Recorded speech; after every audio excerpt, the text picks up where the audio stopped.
Go na Radio Mulundowata San Francisco. Mekauti Kenda Vatamai. Kuwa. Kuni nagtambadada ni nondongoni na website. Tumbo na RBF nandun na raw pagkadada ng milyoni ng dola. Law pagkatutu ni Tobo pagkabiti.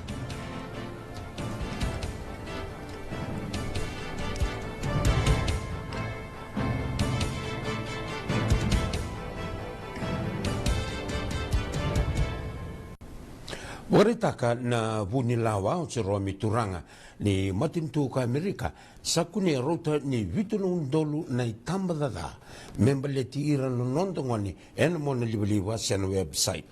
Akan vunilawa ni roto sa daga batatiko na nonda tambana ni visa kay na tambana ni Beba Gangai ni US Homeland Security me molia na lengongo.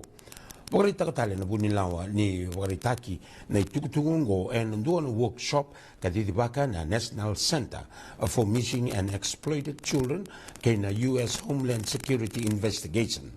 Kaya si Romy ni Oira era wakadoratigo na wikaongo era wakayangatatunga na taliboni. Korea ni rausa na sainitaka na nonda tampana ni visa kay na US Homeland Security yendo na beindin dinati. Merau na daga mekilai sera lakiada saratu vogadava kenri tamba tau kilikili na nondongone na website.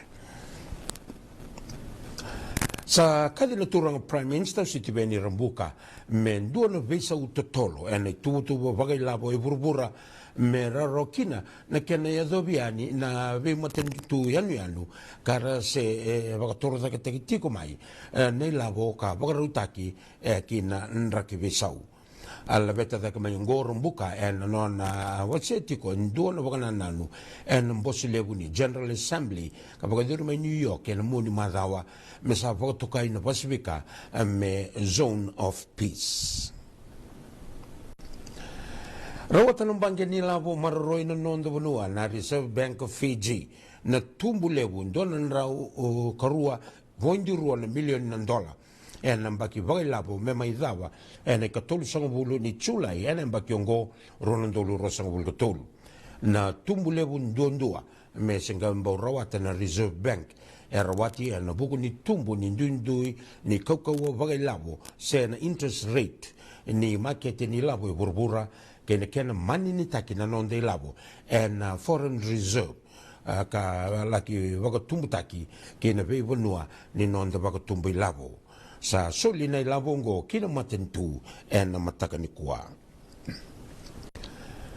erto sa banganga tikondo na mati lawa mai na tambana ni CID endo na kisi ni kudu ka bagai tabikine endo no visa ngo and no kudu batale endo no visa. Yado na bei kaungo na moni madawa ka sa ribo te taki kina station ni New Visa mai lotoka. Sa vagarota na komisina vakatao New Visa o Chuki Fong Chiu me vakasuka mai na nona uniformu kene yaya kede ni daga vaka visa ka me musu vema ma na keni sau me doba ni sa vakaidori uti kede na bei baangangai sa tumanitiko na bei baangangai. Ia mai no sorry. Rai kina matibilawai mai no sori ni kua dona ndau te beitaki ni te ambaki tolu sangulu ka beitaki ni kuduba ndona marama ambaki vitu sangulu kalima nona tikitiku adona vekaungo ndona ngauna maliwa ni katinka rua kini katinka tolu ni September ngaungo ka ribote takana turang ni koro katinka ono ni September. Kena kini ati kundundu ngai vale na maramongo ngona rongo de kini ndona rongo ni ngole tuma ibaka kina nona vali kuro. Ia ni laki reidayani ngai reidana tangani ngo ka kilikoa mani tukulubwa mengai bobo toka ndua na ki na makumbuna ka mani lesu melaki ndabo na nona rumu. Ia lomolomo ni mbongi ngai durumi koa na maramongo na tangani ngo nona rumu ka baka dorwa na wala tau kilikili ngo katini ka ono ni singa sanga tukutuku na maramongo ke bua indona mekana ka wakante o takisara ni ki wana turang ni koro ka mani ribo titaka na turang ni koro ki na station ni Neuvisa mai Vunindawa. Ena i ka rosang vulka rua ni September rau talai yani kena rua na visa me rau laki besuka mai na Tanganiongo. Ia mani monge na Tanganiongo ka me kaku ni besu ka ndresuka no na univo mo indoor na visa ka paduka tale indoor verau na kene karua. Arau kaukaua na visa ka mani besu mai na Tanganiongo ka sa tauriti ko baka besu. Sa mbeta ki tiko na Tanganiongo e nandua na dhala ni kudu e tolu na dhala ni veiwaka mawotaki kei nandua na dhala ni waka dadana na iaya. Kina ndua tale na kisi ni kudu rei kina matawelo wa Yesuwa ni kua. Endo na leo e mbaki tolu sang vulu ka mbeitaki ni ka kuduwa. Endo na ngone leo leila i mbaki wa. Kei naki ni waka dhori na leo ngo na wala lo mango e na ikatini ka lima ni September ngo. Na leo ngo en kasi tibuli ni kindi ni kona ngone leo ngo ka kainaki ni waka dhora na dhaka lo mango e na ngona waka ndara matiko kina ka wa na no na isul ni sil. Sanga tukutuku hongone ki veitina na ena singa tunga ko ya ka ribo titaki ki veirto na CAD. Sa mbeitaki na leo ngo e nandua na dhala ni kudu. Sandingi taki me chemeni wo ni Fiji ni mo sata sandingi taki na chemeni eliu ni Fiji Television o iso kalomera me sa chemeni wo ni Fiji Broadcasting Corporation Limited. Kadi ba kiongo na turang Prime Minister e na nona tutu waka Minister ni Public Enterprise sa lumuretiko na nona samai kirea na nona waka dengu na chemeni ni FBC o Amrit Ajay. Kani sanding taki me matani nonda matani tu ki Australia. Kalau mera e wutu zongo tu en kila wakadakadaka ke na value taki mai na veitambana lelewu ka waka itavi tu mai kina e liu. Ambau kina na CEO ni itau ke Trust Fund. Itutu wakan director na New World Supermarket ke na Fijian Holdings Limited kana laki yang sarap volewu kina value taki na FBC. Ndo na sasanga ni kena maruroi na nonda itowo na iwagarau kena veka enda kilaita ni kina na nonda vei vanua. Sa wagadori tigongo na soli wakatutu kena ndo na laubo merawa ni na tau kena kina nandundonu ongo na lau wakatutu taki ni Traditional Knowledge and Traditional Cultural Expression Bill ni Ronondolu Rosanga Vulgatolu. Nasa sangongo na pagkata kilataka endo na ngonubo na kena sana tangomaki ka marurukina na nonde wagrau na itobo ke na iwalwale nimbula wagaitoki ongo keninaki talenga meka kuwa nindua wagangataka wagabutalia se wagatorsumbutaka na kena wagrau. Nonda tu bill membaleta nonda tu itobo na buku wabanua ko atu watake na kai da dau balabutu na ngauna enda reda na kena sa wasa usataki ka wakadadani ka kauli wichi mai ba malu be kenda na bilingo e kautamai me sa mai biu wakabosa matai na kena tangomaki kene karua na kena weira era vina kata mera mai bangataka mainan dela ni no mundo we bagandoni e sini chigo wana matentu na we bagandoni e chigo we ko e nona na buku babanua batake na itopo na kana taka man matentu mena listale ki wera na itoke mera sole mena we bagandoni we ko era vina kata mera bangataka ke bagasindu na vina kata bangataka e na marro itunga na database. Oritaka na nonda zorbo undau ni backline warasa Joshua Tuisoba na vuni na wilikitu na inside center sen wing binakan dundua e burbura e ne pole tuku ni ragabi ka Tuisoba ni ongo e raunga e na alo malua na dagadaka bako koa ke na veinto kai akai na zorbo ni butu mai ba ni san dau kai tu nga e lona ni vengito kede sai oti ni non gito. Enda undu tu na bei sala mera ndau bagalunga ngata kikina na ngoni ni viti en vengona ni sembera ni radithia ni kirara akaena non dandau ni vei pakatapulidi na tambana ni strength and conditioning ona Danieli dawani buka mebaka ni rasa professional athlete na non da dorbo erto sakilan bimbi ningito etarabongo kay nambimbi me tiku indua mai vei rotona dau ni vei pakatapulidi ento kay talangayani eno non da punua na nondo propo chone korundundua sana sengatale ni nanga ngito ena sota ni rugby world cup ongo ena buku ni nona maboa kaya do wa en ngona ni treni sa sosomita ki koya o emosi tungiri kana laki tomane ani nana nonda timi ena amada ongo korundundua ka ngito en ruan volta ki benua akoya beranse ke Englandi ni sembera ni rto ngoliani ki beranse ke non rto kamba mai bodo sa abang ni binakatiko ki buan non bang bulan-bulan non dan tahun bi bakatabili o Simon Raiwalui sa tu barau non da timini junior mbati mekindo bakan non rto tahun bi bakatabili wo kamena liuta ki rto ke na be na sota sa tungo matanda sa ndingitaki na daung gito eliu ni Fiji Mbati John Wesley mesa coach ni Junior Mbati aliu sartungango na non rauna dhalindi na Junior Mbati kay na timi ni Clodra State University na State High School Milo toka en mua ni Vulongo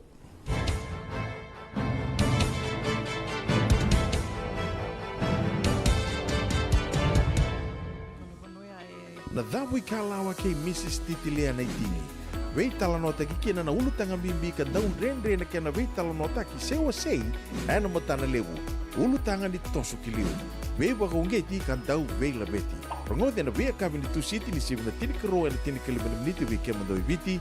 7 na 5 na tini kalimana miniti wei kemandoi California ana wei singa moniti. Ana wei tokoni ni JJ's Food Shack, Santa Rosa, California. Rongodi na Radio Bulundong Wata San Francisco me Kauti Kenda Watamai. Senga, isan dondi na namaraw kinabogi vingilewo wakila. Wala Kesa mani kavivi na nongumbula kemundo sana senga nilenga. Dona senga talanga ni rere walo masemundo warakati ko nila wundrang-reng. Balata ni swata kabatu na nongu life insurance policy. Iko na kam tuwa ka tabi sa tumumantanga na numundrangay siya nga tunaman tu pepa. Sa tiko na mate, si senga na pepa, senga na lenga. E si rawa nga ninduwa na nomu life insurance vei Lincoln Heritage Life Insurance. Na kambani ni life insurance ka nga niti kenda binaka na ito kay kanda sa mga ibogay tiko-tiko ngoya Amerika. Rawa-rawa sara na baka leo fomo. Text mai kina wasay wawalu, walu wandua, tolu-tolu walu lima, en na kena itukutuku matelalay. Nungu chisu nungu banua. Dorongode na vima maniono kina vitu en na kawani bugululu we kemadawe California. We mamani ruwa na kawi kina tolu en na singalewu ni lotilewu we kemadawe viti.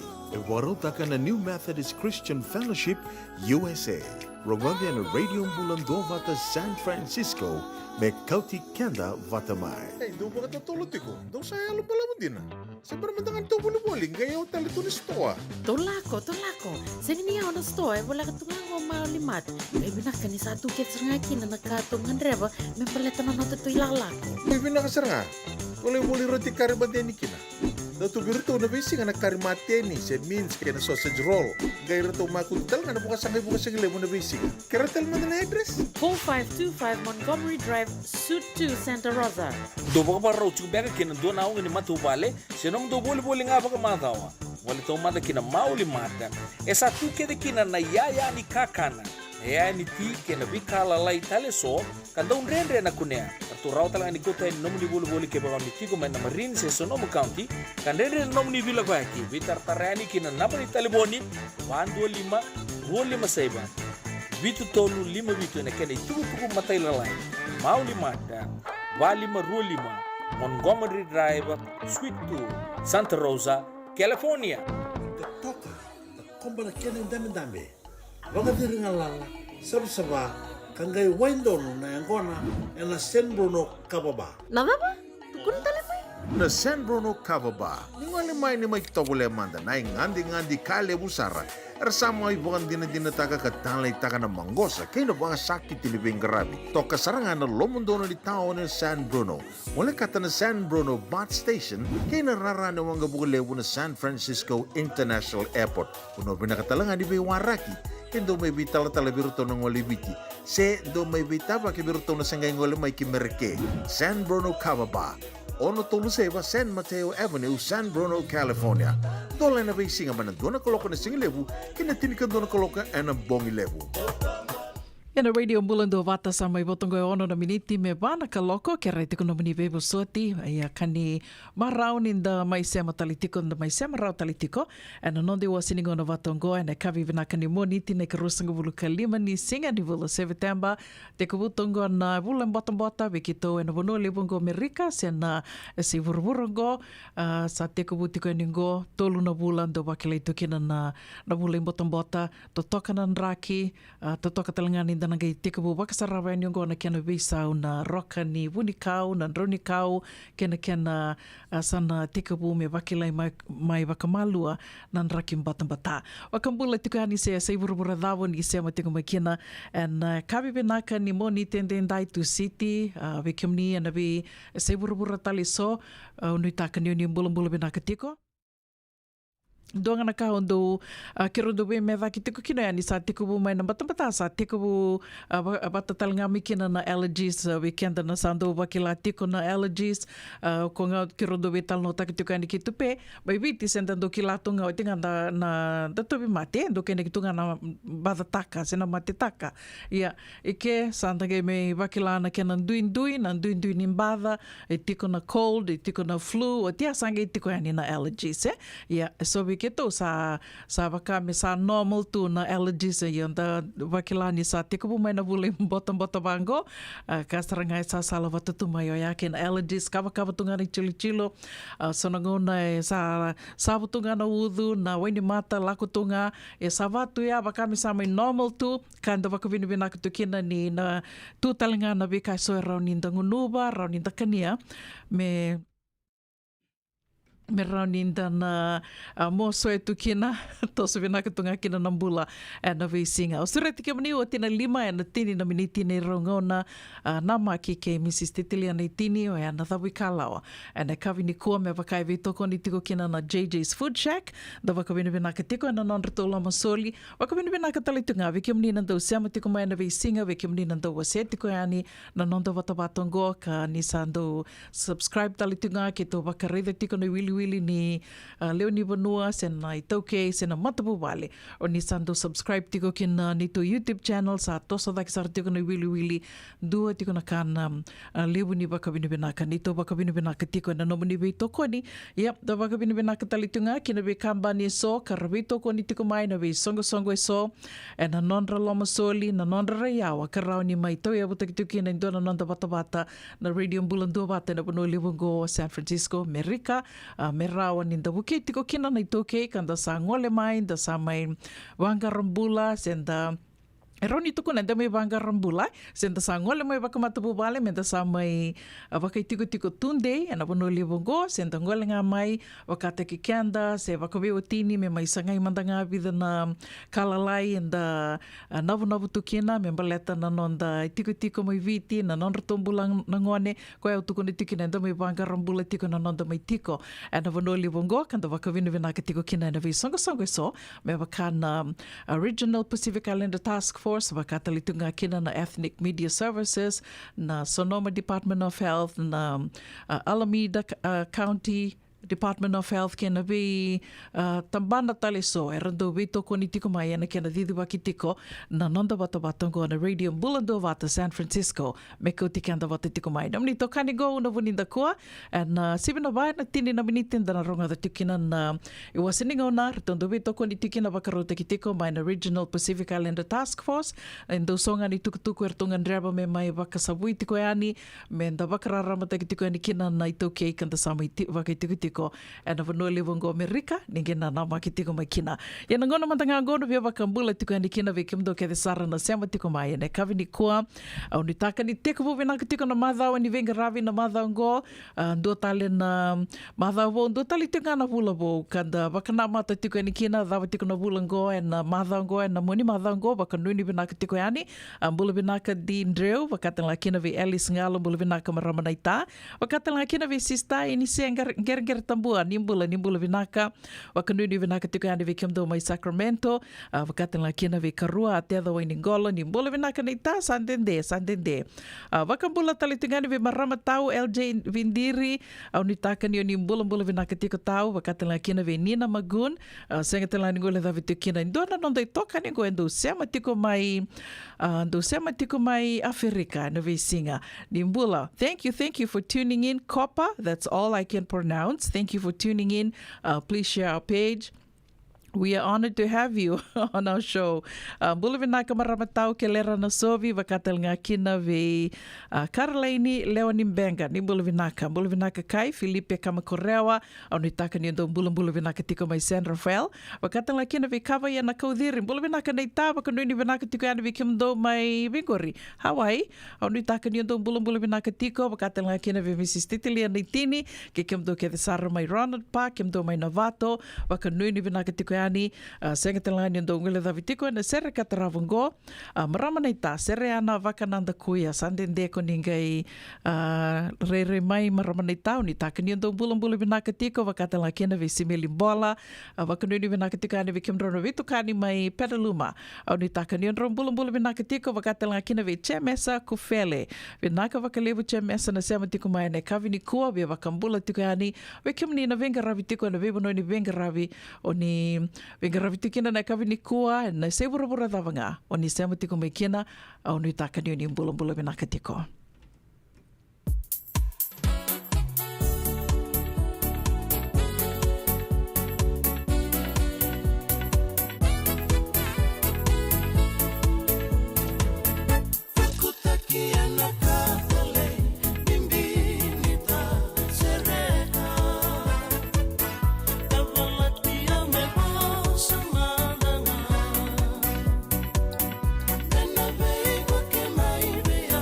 Me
sa senga sarangan iklan na tapos menta blaka talong taka buka sing ilong taka sa mga kapitang ni kakuni lo malenga sa tipin doon munua eraw ni buka dingo ikimuni waya na JJ's Food Shack Santa Rosa, California na bay matanggali kaka na jigina mebaka na karitua waraisi na logo palusami na buwaka na kaibo soso na dalo na toa na kukonta bay nga ni kinang gamure kaka na buwa palang mebaka na steak gay buka loka tabio kaya na kuslo surua otat ni Gila ko pata na kaya na pai ng bani kay naman rai. Oya na JJ's Food Shack, Santa Rosa, California.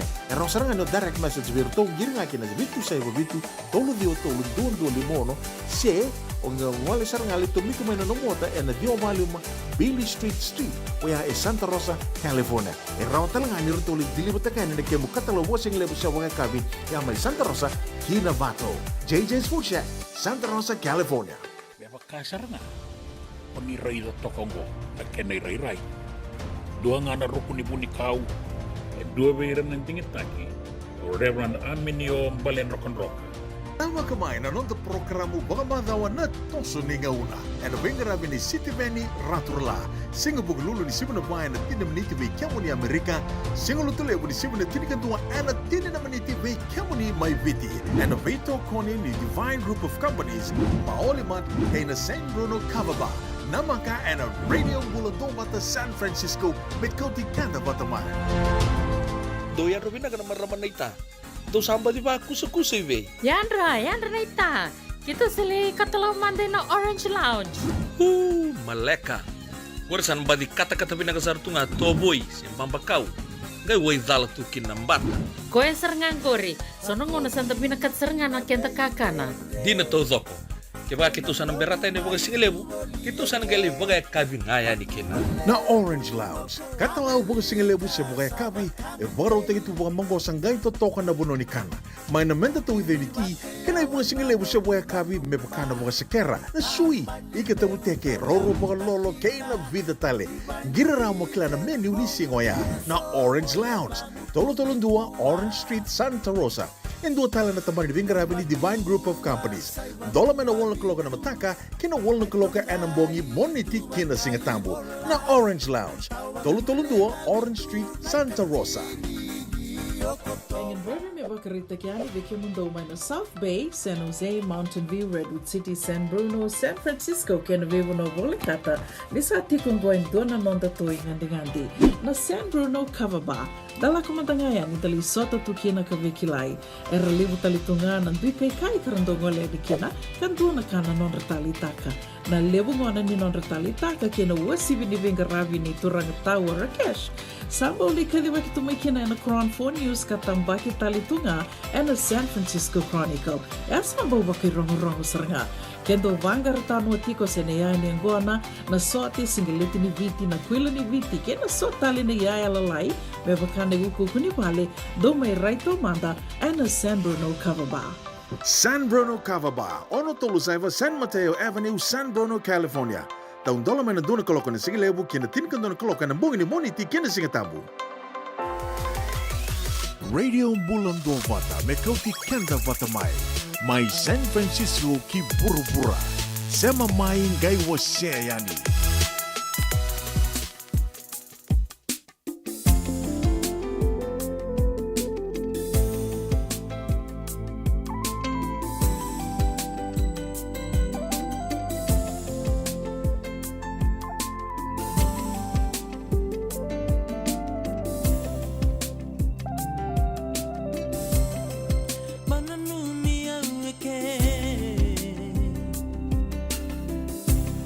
Nindarutu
Rotaki mana Regional Pacific Islander Task Force. And a radio Mulundonga to San Francisco, Mekoti Kenta Patamai.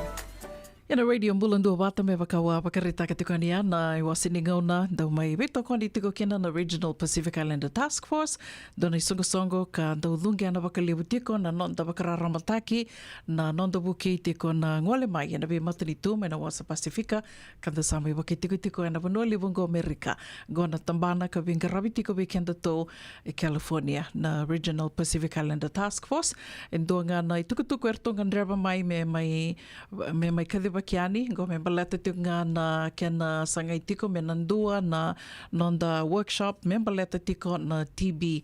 No matingo na TB ka rau telenga ni na wikimdo na simbera tiko ni do lakuani mundo li dikebi na TB test me wakani ngandrevi tiko na TB test. Ke baka semani vena bono na lida kadaka kina baka bibi tingo na tambana ni mbula wengaravi na tambana ni mbula ndakila ka do vital nota ke baka lebu tiko and radio mbula do bata ni tambanongo and the ngole mai and the mai tau ya buke kina na daka va caregiving ya na daka ngonongo and do na kai ngandrebi ngandrebi saranga kino ya mena monakota yani na wakandina dina ni o sandikevi o ti and na mationgo na TB sena no mu TB test ya we kiomni na semberatiko ni dakava na TB test ni sember ni wakatataru tiko beka se bena vanua ranyo ni ngole kina mena laki dakana no mu ni TB test ngo endo na ngone ranyo ni na maki mekina ke ranyo ni gebe tukutuku ni takatiko yani na ga ibakaidurtiko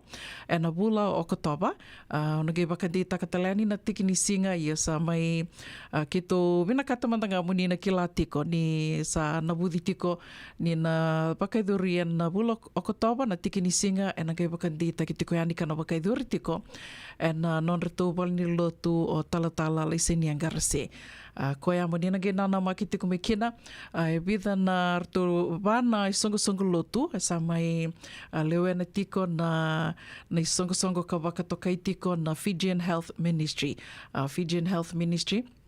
Gona kena sanga itunga sa sanga tikunga na Regional Pacific Islander Task Force ka wakatilnga kina na bitambana nimbula na vi county so and bonongo California bakambimbi tiko be kenda to and Northern California Northern California be kenda to ya sanango and vi counties kede sara sa sanga tikungo me na vika kede me lava ki mai na vika kede e soli mai vika kede ngandrebi me mai bakarara mataki kina na kautamata kanda sangole mai da samai bakitiko na bonoli Bungo Amerika me na ronro mai me na adobe kenda mai na wasa Pasifika waka bibiti kumandanga o kenda to mai biti me waka ni to kila me to waka to bata teki kenda to verto na tonga na Samoa kenda to se lewelili sara to se ngoni sara roni to kai ai koia tonga ndreba me mai kadi bakiti kumandanga yani me rauni ni be tukutuku ni takatiko yani ngoe senga ni ondo wako e kina mai Sacramento se vikim do mai Seattle do na tiko e boli sanango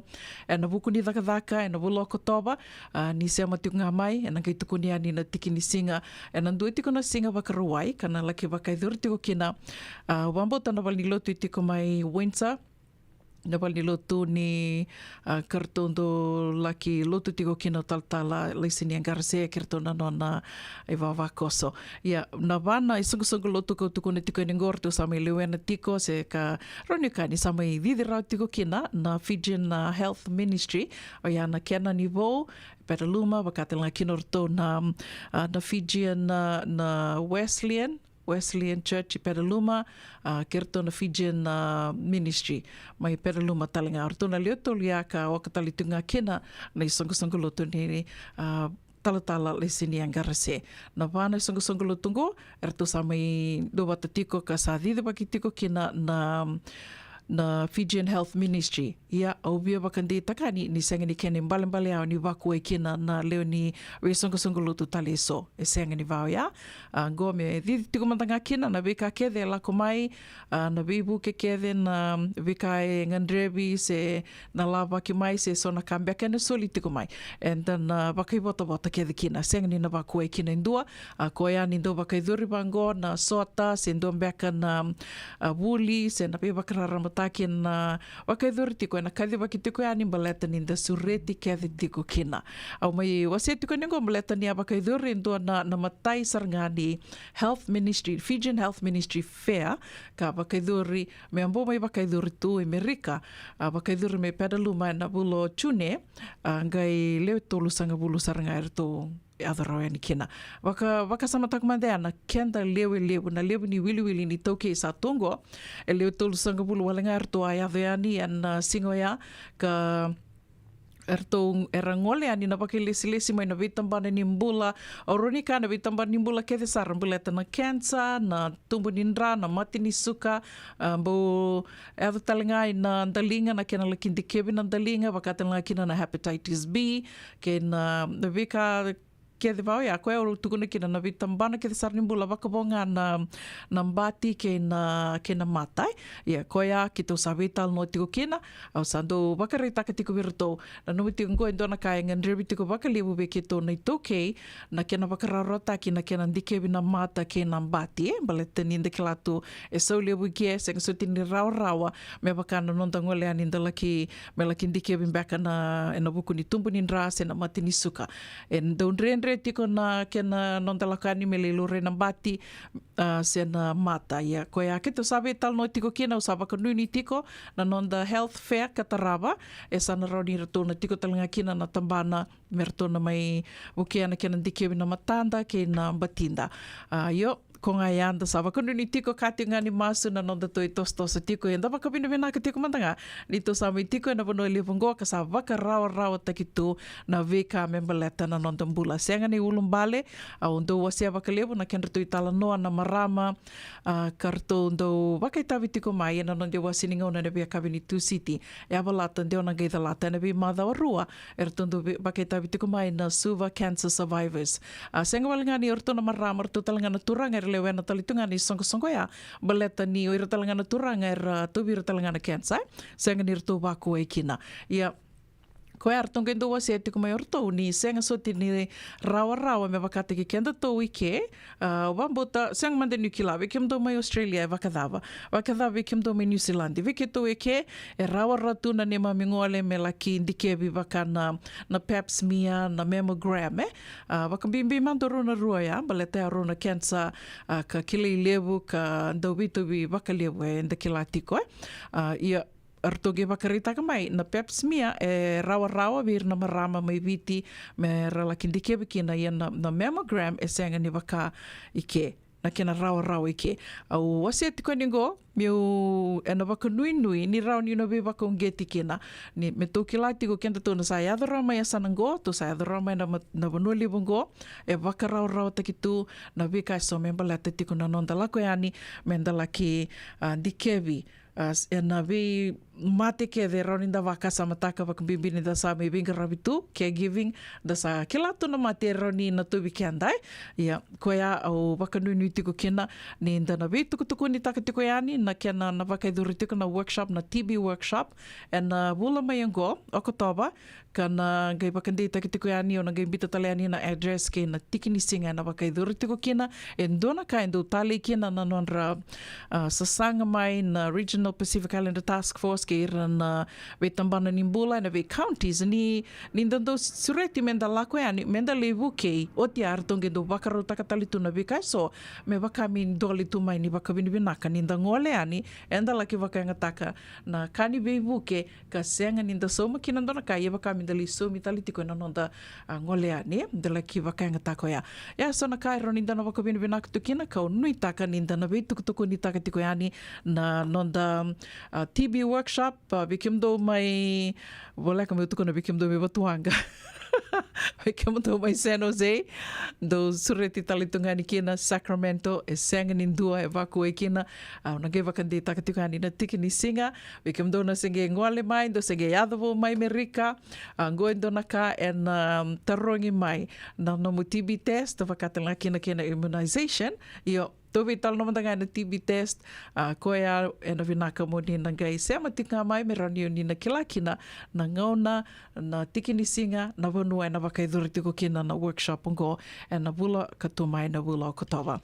Sivitanga na vai na rosanga bulu kalima na miniti. Ongo na programa Warotaki man Original Pacific Islander Task Force and a radio mulundong at San Francisco na kauti kenta patumai. JJ's Food Shack. Itigo kena nakakana boga biti me bakana kokonda. Lobo benga ni ngai kani itu na bundi nan dalos sa tapioca. Nakakana boga langi me bakana steak bakaya loka kena coleslaw. Wee! Nakarito sa wada badina na kani kana. Kaya itigo talaga na nono specials and lomo ni madawa. Daw tamba na Facebook na doi ni tiwa ya na bani manray pai kay na bungatale. Gora na JJ's Food Shack. View Valley mo Billie Jean Street, Santa Rosa, California. Pero talagang rito dilibo yang may Santa Rosa, may ato sa rani kinavato. Girit-rito sana kinavitu sa mabitu tolo dio tolo dundu al limono. JJ's Food Shack, Santa Rosa, California. Dendram beka nang wala ni kibalilo tira buko ni oso-oso pakadadaka. Sendrakin kita beka na itos-tos nimbula, kuha nilenga sinuingaw-gawa. Nana magi-may kina programo Warotaki. May veratao na New Methodist Christian Fellowship USA, Nongu Chisu, Nongu Banua. Rungo na bima maniona na kabini buko lulu bay Kemundo e California, bima manindu na singilewu ni lotulewu bay Kemundo e Viti, and a radio bulando vata San Francisco, me kauti kanta vata mai. Ai, Kemundo bakando tunga may Viti, sa baka matalaw na namundo ko bati. Sa lemo na Kemundo tinika na tinimbulu Macau ng bisikete na rebata, red cow, wupo! Dasako si masarangan na ikatungo, gamay tutalan na kinurnibono kinambele. Pai, correct. Daw wala may we. Uy, doon sa ito ni Kila. Kito bulbuli nga may na maulimat. Tungan ko Santa Rosa. May we? Na maulimat, wele. Daw ko na nanonda business ng ngonit daw kay Amerika. Daw ko sa may. Daw may wali-wali na maulimat. 4525 Montgomery Drive, Suite 2 and 3, Santa Rosa, California. Yavalata, Dionangay Valata, and Radio Bulan Duavata. Wait talo no te kina na bika membaleta na nondong bula. May weira na kanan daw may natambanan ni bula so. Nasi na puniway. Promoda na bana kaloka na bika Avenue City and a veto ko ni Lincoln Heritage Life Insurance. Nakamba ni Life Insurance kang anitikan na kaibiti Amerika. Sengan din ni Karaw-rawan na daka-daka waka kekiba. Ia endona kainda wipu ke kawaka mamanta takatu na bengarabi o ya kitu na kendo to kakana. Leika na dalo na bisikete na reobata na sunbells e tinimbulu Macau. O kendo to na senga tiko ni driver se senga ni waka motoka kandau dren-dren na tutu beto seaki. Erto satu wakarao na Divine Pacific Food Mart may Sacramento merto taladeani na nung ni boli-boli. Raw-raw sara. Witar-tar ngayani na taliboni diwan 21 toluwa diwa ono saivarua merto wakarotaka katalada may nanong ni boli-boli na kinangona totolo tuwa. Divine Pacific Food Mart, Viturua Diwawalu Franklin Boulevard, Sacramento, California. Namba di taliboni diwan 21 toluwa diwa ono saivarua. Ertong garabatalangan ni kanalay wakasuburian ni nanomu yaya. May nanonoto stoa kinanomu mati ni katumba. Ia na radio bulan dua vata sabi mamando no na va na kavi tiko ni moni tindenda ni karusang bul kalima ni singa ni bula September yendo bulu vinaka me batuanga wakadu ni vinaka tiko ani wakatan laki no vikimundo na city lewe San Francisco bulu vinaka si stavi na isi ruvato onu taka ni bulu vinaka tiko onu taka talanga ni rto bulu vinaka tiko na vitamani vitukani mai batuanga onu taka ni bulu vinaka tiko maramatau liviana ngoro vinaka na sema tiko mai na kavi ni kuam bulu vinaka emosi na CV. Saya masarti ko may nandi, do bulan binaka, wakatang laki na vela veti, mbali suva, rto saya masarti ko may Australia, na kabi binaka ni moni tendendai, sing libuti ko ni tu city may sana ya, au nitaka ni toso binaka tiko na binga ravi may sana ngori, wakatang laki na vipena ya tava ni bula binaka na saya mati ko may lotoka, isa, do bula, wakambula talitungan ni vituranga na itacho, sua sinia, wakanuni binaka tiko ni vikimni na ita, wakatang laki na vitukana tamimbuna ni bula vinaka ni mua wakanuni vinaka tukani vikimdo and a divine group of companies my Santa Rosa wakatang laki na tawa i tangani lau, dombula vinaka, wakambula talitungani we karalo, bungai vinaka wakalevu na sema tiko mai, an kavini kua, ni taka ni bula vinaka tiko, wakambula tiko makoe, vikimdo ke sara na sema tiko mai Santa Rosa, dombula vinaka filo, sunia bola na matabu bali na bola, o Nora John Tambutoa, eta kena nona matabu bali o Ella o Laisa, ke kimdo ke sara na sema tiko ngori mai Viuto, mai lebuka, au wakanuni vinaka tiko ane vikimdo, bula vinaka si Starbucks Rosé, o ni taka ni maro taka tiko na nomini ngande, wakalibu mai na hot bread cream bun, o ni taka ni sana ngunuti cream bun tiko na sausage rolls kena vika ke dentando dindi vitu kena ninda sama itu ya ni sana goe wakanuni vinaka tiko yani na bukuni nomini ngande wakatanga kena ve leme ki salu namboso levu ni Mao Limat, se Employee of the Year Becca, wakaduni vinaka tiko yani, wakatalangi na vi mere salandoka ni bulu vinaka mere, bulu vinaka Mrs. Naitini, bulu vinaka maram naita di Lady D, wakaduni vinaka tiko yani, wakatalangi na vi marama tau, ni taka ni sa wakadhengu vinaka marama tau ena noa, irena tema, totoka na songo ena singa wakarawai ke wakau ni adalata na songo ni the Aunrobe, au suritika mni ninga scroll sombo ena radio bulando bata imbitu kani kina sona video, kena sotelanga ni tamba. Wakambula talitinga vi Chola Lawimbuka Junior. Nimbula vinaka wakanduni vinaka tukani vikiumni. Wakatanga kina visimeli mbola buki miri nimbula vinaka vingana bono ni sema tiko makina na kavini kua au nitaka ni nimbula vinaka tiko dove wakamu sasenga ni via waka mbulani Drombula vinaka ni taka ni dombula vinaka tiko wakanuni vinaka tiko ani vikimdo wakatanga kina vikimdo na red zone band mai valeo au ni taka ni dombula vinaka tiko do wakadingu tiko wakavinaka na madhango ukilani na batinto talembeka na songo na moni madhango au ni taka talangani ni bulu vinaka tiko litia tu bakawa vinaka na sema tiko mai ne kavini kua au ni taka ni bulu vinaka tiko sevenga na bono ni sema tiko mekina au no baka bula talitungani vikimdo ke sara na sema tiko ngori mai na rere na buku ni songo do baka rau tiko kina na moni madhango sabatonga rosa gabuluka vitu na miniti me 5 na kaloko na radio bula do vata San Francisco, me koti kanda vata tiko mai.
kusi-kusibe. Isa ni pula binaka. O se vivi mandongo kina maulimat. Ele taka kina endona nito pakataka kana lelai. Yo le uku taka pakatotolo. Ni bernir to yave ani na bulangi. Oi, o dia bakasanga. Erto pakasanga telanga ora to. Sarara saranga. Go enta so mangana kakana. Ese ni ta so manakena bakanga takina olo. Oi, okay. Binakasarama anda kilatiko. Maulimat, Valley 5 Montgomery Drive, Suite 2 and 3, Santa Rosa, California. Vetar tarasarani kina naba ni telefoni 125 saiba vitu tolu 5 vitu. Ena kena itugu matalelai. Nada besar mata begule kena dona no life insurance policy my ve Lincoln Heritage. Sinang ayaw sa nagkakil nito ta nagkatil kabitu ni Agostita na 2022 o sangir ta kasarabiri ni tauna. Kami ngaya kena maga ngaya salah ko mana check. Sangat tali ni biara, sangat sarangan ni biara paling lain. In time sarangan mai. So dan tali warga tali tunda warga. Kau tunggu. Kau saya lo buat bengo kamu bilang tak. Nakamban bilang kan gua na heritage clinic. Ni, namun bilang sarangan. Sangat tali itu nak kaya. Wakatar tutu nak kena. Bahkan nak kena pepo work itu tak. Kami suami. Nak kira kena timber kena apa. Sen tu bikin dari labu lewaya. Minta samu kina kisi, namun ni marong kina ngona mojuri paling bula. Kaki saya kar tak waktu na insuang. Ya serangan apa? The Lincoln Heritage Life Insurance dondonga so mana claim na lo manurusang bulu ka banewa. Kaya sa ro namba ki otin polisi gaya na lenga. Di ko na beba sa oray. Dawi mati sa siyang. Raw sarna bagaleo fo mana telefoni. Text mai kina was seva walu bandu wa tolu walu lima ena kena itutugu matelelai. Ena bona ngau na levo ni nondo so enda sa senga sarangan nikla na da bumenda vaka talutaka bo singi luta sa baka kapitak ne ka kuni lo malenga sa tipin dono munua e rauni boka dingo ikimuni waya na JJ's Food Shack Santa Rosa California na be matangali kaka na tibgina me baka na karitua waraisi na logo palusami na buwaka na kaiwa soso na dalo na toa na kokonda bainga ni kina ngamure na kaka na buwa balangin me baka na steak gai baka loka tabioka kena coleslaw surua o tatni Gelago pata na kena pai ng bani kay na manray. O yan na JJ's Food Shack, Santa Rosa, California. E rosarang ano direct message virto giringa kina bitu sa bitu tolo dio tolo doon limono se o nga wala sarang alito miko may nanomota e na dio maluma Billy Street. O yan e Santa Rosa, California. E raw talang ani rito ulit dilibot ka na kemu katalo wasing lebo sa mga kabi ya may Santa Rosa, Kinabato. JJ's Food Shack, Santa Rosa, California. Na dhawi kalawa kay Mrs. Titilea na itini. Wei talanota ki kina na ulutang ambimbi ka daun rendre na kina wei talanota ki sewa sei ano matana lewu. Ulutangan ni toso kiliu. Wei baka ungeti kan dau wei labeti. Rongote na wei akabin ni tu city ni 7 na tinikaro na tinikaliman na miniti wei kemandau ibiti. 7 na 5 na tinikaliman na miniti wei kemandau California na wei Singamoniti. Na wei tokoni ni JJ's Food Shack, Santa Rosa, California. Rongodi na Radio Bulundong Wata San Francisco, the County Kenda Watamai. Doyan Robina ka naman raman na ita. Do samba di ba kusa-kusa iwe? Yandra na ita. Kita sili katalaman din na Orange Lounge. Maleka. Warasan ba di kata-kata pinakasarto nga toboy, siyang pambakaw. Gay way dala tu kinambata. Koe serangan kori, sonong una santa pinakat serangan na kenta kakana. Di na to zoko. Kaya kita sana berata ini bagai singelebu, kita sana gali bagai kabin ngaya ni kena. Na Orange Lounge, katalaw bagai singelebu sa bagai kabi, e baraw tayo ito bagai manggo sanggay totokan na buno ni kana. May namenda to identity, kanay bagai singelebu sa bagai kabi, may baka na bagai sekera, na sui, ikataruteke, roro bagai lolo, kay na vida tale. Giraraw mo kila na menu ni singoya, na Orange Lounge, tolo-tolong 2, Orange Street, Santa Rosa. And dua tala na tamang ni Vingarabi ni Divine Group of Companies. Dola may na walong kaloka na mataka, kina walong kaloka anambongi moniti kina singatambo na Orange Lounge. Tolo-tolong 2, Orange Street, Santa Rosa. Kumpara kena yung dami-dami. Baka diri nga lala, saba-saba, kanggay windon na yung kona, na San Bruno kababa. Nababa? Tukun tali pa na San Bruno Kavaba. Ningali mai ni mai togole manda na ngandi kale busara. Ersama ibukan dina taga katanlay taga na manggosa kay na mga sakit tilibing garabi. Toka sarangan na lomondono di tao ng San Bruno. Wala kata na San Bruno Bus Station kay nararano ang gabulewo na San Francisco International Airport. Puno pinakatalangan di Waraki. Kendo may bitala biruto ng walibiti. Se do may bitaba kibiruto na sanggay ngole may kimerke. San Bruno Kavaba. Ono Toluseva, San Mateo Avenue, San Bruno, California. Dola na ba singa man doon na koloka na singilebu, kinatinikan doon na koloka ang bongilebu. Radio Bulando Vata, Mekoti Kenda Vata Mai San Francisco ki pura-pura. Sema mai ngai wase yani.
Where you can, no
Totoka na i tawi seroia, sa mai voto kina goe vitu na miniti me 5 na ka loko ena ka bibina ka ni moni tindendai 75 ana tini na miniti o vesure tituka ani moni seama tiko ngā mai na nondai wasininga ona ni dhavu i kālawa. Me waka ke rondo mai vetal no tiko ni kina ke Mrs. Titili ana i tini ana vea kawi ni moni ti vitoko ni tiko ni JJ's Food Shack mai Santa Rosa. Ia vida tiko ngana i tukutuku e adhara tiko mai me mbaleta tiko na na i rongo mai ni songo e na kawi ni moni tendendai rongo mai ni songo ma taitaka ni tukutuku me mbaleta tiko na lotu dhokovata e na moni madhango na ka na wakarawai ne ka tolu sanga ni singa ni bolo September e ana wakarawai sarangango na lotu dhokovata rato mbiuta bata tiko na songo se na Kornibuli na Lelin Memorial School go e era wakatali tunga kena na be Kornibuli ke desara ni lotu esele e viti. Au sana wili kamandani na be Kornibuli ke desara ka tambaki tiko mayongo na Lelin Memorial School serto ni songo ni wuli oti na mai Lelin erto mbita bata tiko serto didi baka tiko na kena sasanga me ndua kena sanga tiko me ndua na lotu dhako bata oka tiko kena na Lelin Memorial School, na Dudley High School, Ballantyne Memorial School, Jasper Williams High School, na Singatoka Methodist, Delcosha Methodist, Richmond Methodist, New Sawa Methodist, Namba Methodist, John Wesley, Kena William Cross College.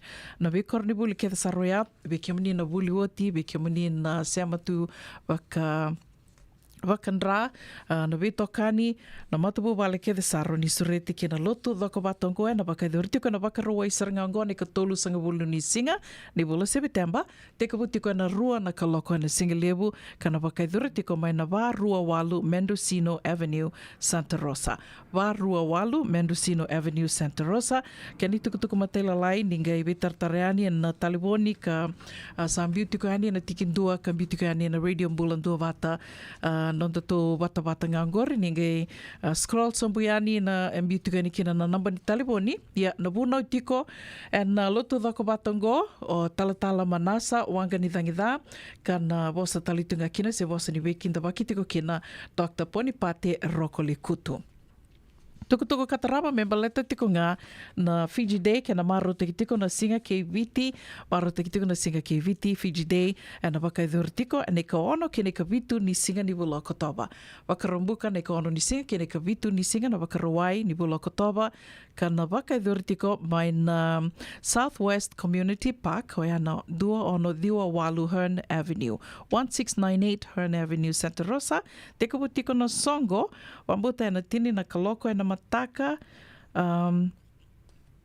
sembera talindo ni tukutuku e mbiu mai ka usawa kandui ni tiko ni senambera na Fiji Day rau ni kito na mebetal no ayani kerto na leo ni songo serto na leo ni komiti karto didi waka tiko na Fiji Day na mbakiongo kangautora rau tiko ni na waka tiko kina na VCCB na netball wakatanga kina na rugby ke na volleyball tona ngito e tolu ea waka tiko kina na kena VCCB ya ko nga ya, saba kanu ni tiko ni nandona ngona leka ngo kita na bebe tal no tiko ani kina ndo verto na leo ni komiti to di waka tiko na Fiji Day ni ambakyo ngo ronandolu rua sanga bulu katolu songo dava ngando lewe na tiko semani waka dava tiko na nomundo lalawa do wako tamai rauni na mai kade waki tiko ani and na nonde rongo mai walni songo and na radio mbulando bata senga tiko ni na somi kina ndona ka do ngana ngoni salango roni kito nando webu kitu kina and na nomu ni sasanga ni songo Sabatongo e tolu na miniti me 5 na kaloko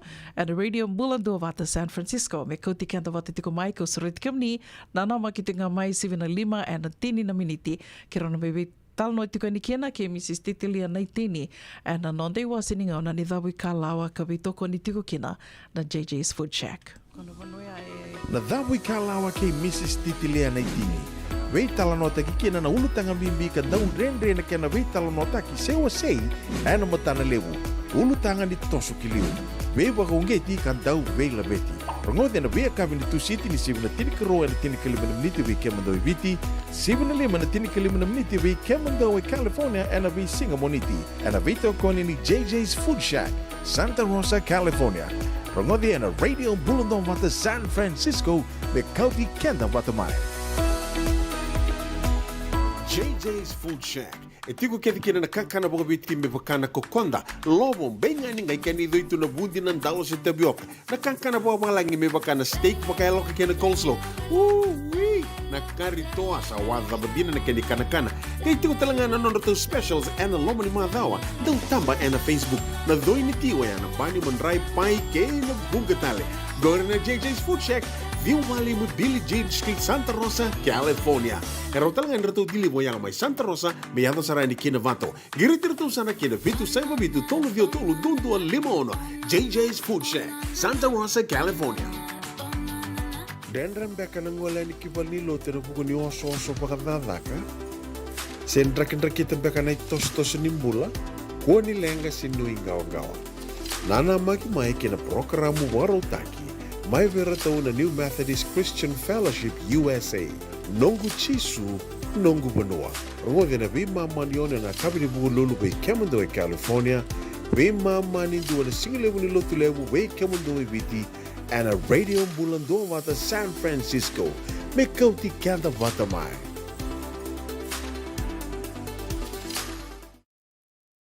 E senga dina ni kara rawa na daka waka kekiwa. Ia endona kainda wipu ke kawaka mamanta taka tuna bengaravi, o ia ke tuna kenda to kakana. Na ika, na dalo, na bisikete, na reo bata, na sunbells e tinimbulu makau. We kenda tona senga tiku nindraiva, se senga ni waka motoka, kandau drena na tutu beto seki, erto satu wakarau na Divine Pacific Food Mart, mai Sacramento, merto talaveani na nomni boli-boli. Rawa sara. We tartar ngayani na taliboni diwa dua ono toluva diwa ono saivarua merto bakarotaka katalada mai na nomni boli ena kena ngona totolo tua. Divine Pacific Food Mart, Viturua Diwa Walu Franklin Boulevard, Sacramento, California. Namba di taliboni diwa dua ono toluva diwa ono saivarua. Erto ngarama talanga ni kena leboka sumburi ani nanomu yaya. Mai na nondo stoa kena nomu mate ni katumba. Ndreve me wakarita kiani veke mundo mai na South Bay, San Jose, Mountain View, Redwood City, San Bruno, San Francisco, kena vivo no volikata, nisa tikungwa indona nonda toi ngandi. Na San Bruno Cover Bar, dala kumantangaya ni tali sota tukina ka vekilai, era libu tali tunga na dui kai karandongole dikina, kanduna kana non retali taka. Na lebu ngona ni non retali taka kena wasibi ni vengaravi ni turanga tawa Rakesh. Samba uli kadiwa kitumikina na Crown 4 News katambaki talitunga and the San Francisco Chronicle. Samba waki rongo saranga. Kendo vanga ratano atiko senea ni angona na soati singileti ni viti na kwila ni viti kena sotali ni yaya lalai mebakane wuku kuni wale do mai raito manda and the San Bruno Cover Bar. San Bruno Cover Bar, ono tolu saiva San Mateo Avenue, San Bruno, California. Taun dola mai na dona koloka na sige lebu kena tinkan dona koloka na bungi ni moniti kena sige tabu. Hey, do baka totolo tiko. Do saya alam pala mo din. Sa paramantangan to buli-buli, gaya o talito ni stoa. Tolako. Sini niya ako na stoa, wala ka tungang o maulimat. May binaka ni sa tukit sa nga kina nakatungan reba, may paleta na nato ito'y lalako. May binakasar nga. Wala-wala roti karibate ni kina. Dato birito na bisi nga nakarimate ni sa means kaya na sausage roll. Gaya rito makuntal nga bukas ang lebu na bisi. Karatal mo na address? 4525 Montgomery Drive, Suite 2, Santa Rosa. Do baka parau beka kina do na ni matu vale, senong do boli nga baka matawa. Wali to mata kina mauli mata. Esa tu kede kina na yaya ni kakana. Yaya ni ti kina bikala lai tale so, kanda rendre na kunea. Tu rau talang ni kota ni nomni boli ke baka ni tigo mai na Marine se Sonoma County, kanda rendre nomni vila baki. Vitar tarani kina napa ni taliboni 125 saiba. Vitu tolu 5 vitu na kena tuku matai lalai. Mauli mata. Valima Rulima, Montgomery Drive, Suite 2, Santa Rosa, California. Isa may sibitongo na 5 and na rua na miniti and doon ang una lekalangango kiro sa nasiyama tiko anikina ki Mrs. Titilia na itini kuya senga na ulong bali sa mani daba nga oni nga roba na kakana bakasingilibu bakay kabi na idoy ni ti sen roti kari isa tu ke ditungo senga na ulong bali se ke bakao ni bia boli amandangao ni ngili basanga ibale senga na lenga ni siyama tiko nga may kina radio mbulando bata bakatao na banua ni tiko kina kena nomu ni tuba sa vida na store vida na business tiko ni to keira sa didi tiko ngo karau ni bi tartara ni keira and mother sawati dono gitokani tiko may mentika tuno koe, hei au sa via kana kakana waka viti saranga. I bimba kambala teni senga tuna ngona ni waka sanga, sa do mantanga ngona balabu, non da sasanga tiko menda lako i dakadaka, sukuna dakadaka, da sasanga lako i vale. So da ni vale da sa o ada tu, koe a sanga tuno koe, dorwangarama di vena vanua roni ulako kina me ulibulia mantanga mai, en na kakana me sa muta rau tu, o sange vango, yo, dorongir saramanda na Divine, ngona Orange Lounge. Kirongiri ani, sa kironge kirea me ke pakai saroni bakaruta ki tunga, balet ni kiro kila, ni kiro nage adani asa nambongi, ngo sa kiro baka samataka, kiro didi saratiko ningo i na Tombalebu ngo in San Francisco, kiro sange didi da ki Santa Rosa. Ke pakai oso sonongoni sala na roni toritiko robi mamane aua, no mu didi da ki tiko. Ya sabia kavi toka sa ambongi sa senga sotini oso sonongoni sala, mani kiro didi da ke rongeado e ani sa wakarau tu na lima na i wakarau kakana ngo na roti na risi kari ma teni na roti lakapata na dal na chutney arto wakarau takatu na Orange Lounge ya na matangali venga ravi ka satu e na vonongo giringa tukuna na taronga se dava na menu dava na kakana dava sa mbuta tu na singa rani arto wakarau takatu se mani Orange Lounge tiko na Maoli Mart tiko na JJ's Food Shack, senga na ulumbale. Ranyo ni tartar ngayani sa wakararata kito na kakede.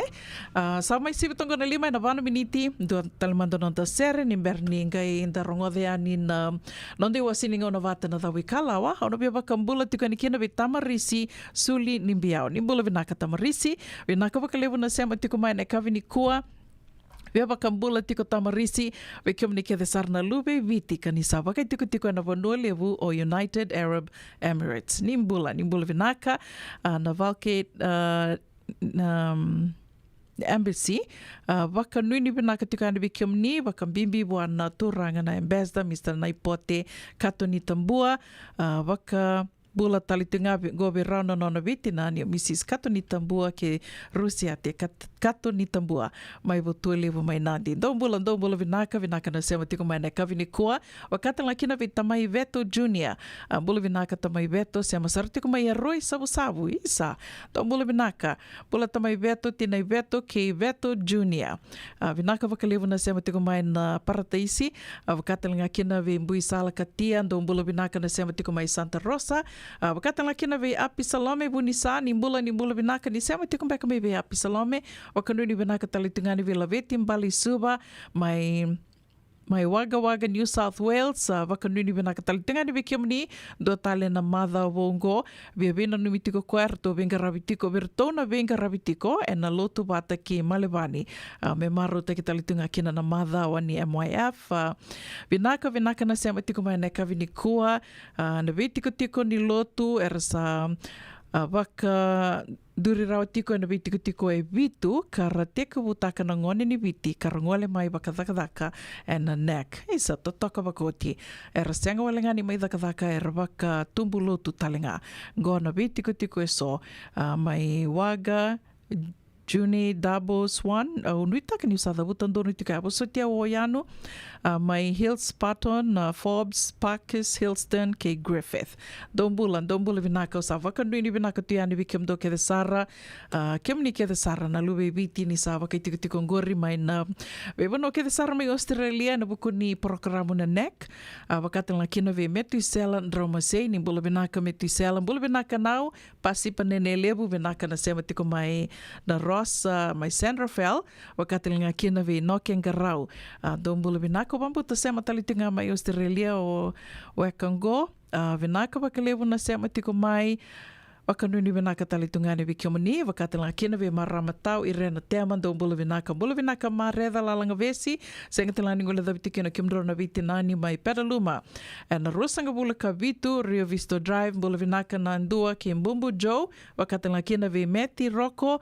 ni bula vinaka obi bose ilangi vinaka wakalivu na sema tiko mai litia tubakawa ni bula vinaka dove Maliana ngone mai tumba wakatilinga kina vi Pat Vodi bula tau bula vinaka litia tubakawa wakanuni vinaka tikani vikimni na kavini kua vingana vononi sema tiko mai kina tendo mandano de tavi serni berni da sema yani kina nonde wasini ngona vata na dawe kalawa ke Mrs. Titilia naitini.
Nada Wikalawa kay Mrs. Titilia Naitini, and a Vito Konini JJ's Food Shack, Santa Rosa, California, and a Radio Bulandumata, San Francisco. E nona de wasininga ona ni Dawi Kalawa waka winibina katiko kina JJ's Food Shack na roto beto koni rauni do mai waka thori tiko kina na vitala noa na via kavini mo ni tike Mrs. Titilia Naitini wika mani na sembera waka do ni rangoda indona ni roi wasininga ona ni Dawi Kalawa au sire tike mani ningai siko bayani na YouTube channel Radio Bulando vata YouTube e tiko kina na ni roi vitala noa me tiko bu mai na kina waka tiko bu me adhawa tiko mengo au sa sega ni waka sama takarawa sama vida na nero vital no tiko mai ia era tiko kede ani na nero vital no kede na programa kede and YouTube channel Radio Bulandua Vata YouTube channel ke raunio ninga subscribe kina raunio ninga enda usaraba rongo da tu na be programa kede sara enda mi rongo di tiko ani na nande wasiningo na vata and na vea kavi nimbula vinaka Mrs. Naitini ia nimbula vinaka ona sandende ko ni ali mai Nita kanito bulan-bulan tiko may na sanagor may na East Bay, San Francisco. Kito bulan-bulan binakasar tunga totoka tunan raki sanangko nita katalngan yung bulan-bulan binakatiko may daking gori. Iya kita bulan-bulan binakatiko ay Navate, Marin County. Da sabi ba kilata nga may na mbong isaba kay Lilio may na raki.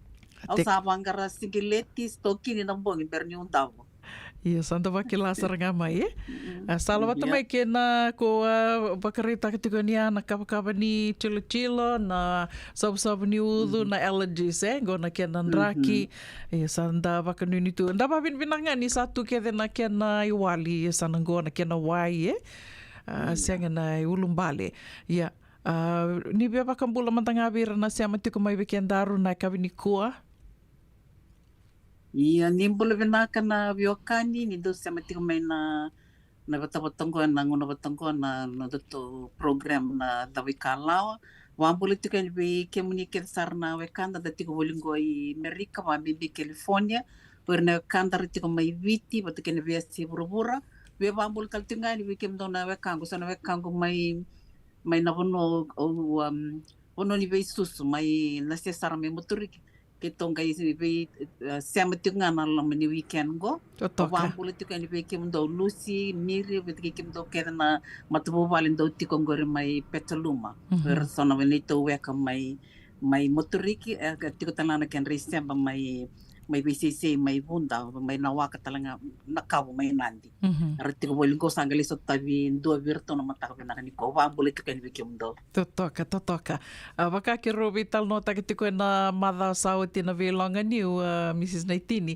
ni indo nakatalingo nindo may siya matiko da sota baka kani na buko ni na libu ni songo saba kay durtu libu ni nonda may sota tiko mantanga ganda may bakilaki na nonda siya mai da siya may kia na kani sambu talendina ando naka da roni na baka binibina katakati kung bate so anda sanga tumdani bikile may viti sanda lago may Amerika anda sange may bikile tiko ya sanango naka tale elasa talanga kinindo baka samataka yendor sa tarasar mandeani na nondoro ulutanga na kavinikua Vinakauna kilato sana watuli tika na mata sa tinin darubi talano tona tamani tika na vikato sambo vitalo tika na mata sa oti da enda vitalo tika vikim ni seng ni sem tika mai na mata sa oti kita kero vitalo tika ke una nonda tuwa onde tuwa ni da sana bakaro walingo nonda takavaka sana paid employment wakambimbi vekitongo Amerika erone wasawasi ni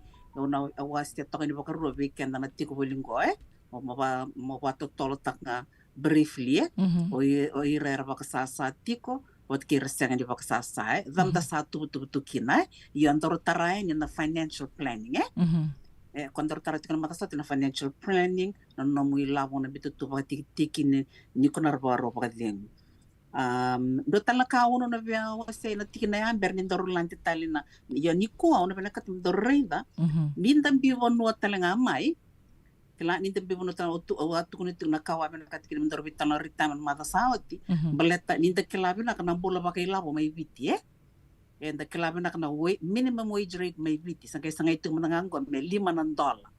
And this is $5 Fijian eh nangay may rate na lewu ni labo na may taraike and doon mendayang lumato takasar metiko na ilabo and rin yung maro membaleta ng tapos kadengo siya na for our families for the future yeah iyo ni dalak talaga may ke una nakatalaw pinakatimentor na vital no kina siya ngo lang ni dalak ko may ni dalak may pangkarana bule pinakabakay labo etiko talaga na lenga and may sotawa ke Oi ko sana kilauna no mulak mai na bilang kay so tawa o kirau talanga o irna lubi kirau na son libu na lenga na may tawa ng tigike endo sa tramdanga na lenga pa kay law dina indar may bangkar ta tiko dar no gebitang no tigin kina ken de sotal na betar mai baletar na garin bitu mandatar ken karuan non tawali na housing na bono enta may baka wali tekikina sir na matupo wali mera may bidingom non talako mai ya talanga dona lenga lebu weekend endo may satawa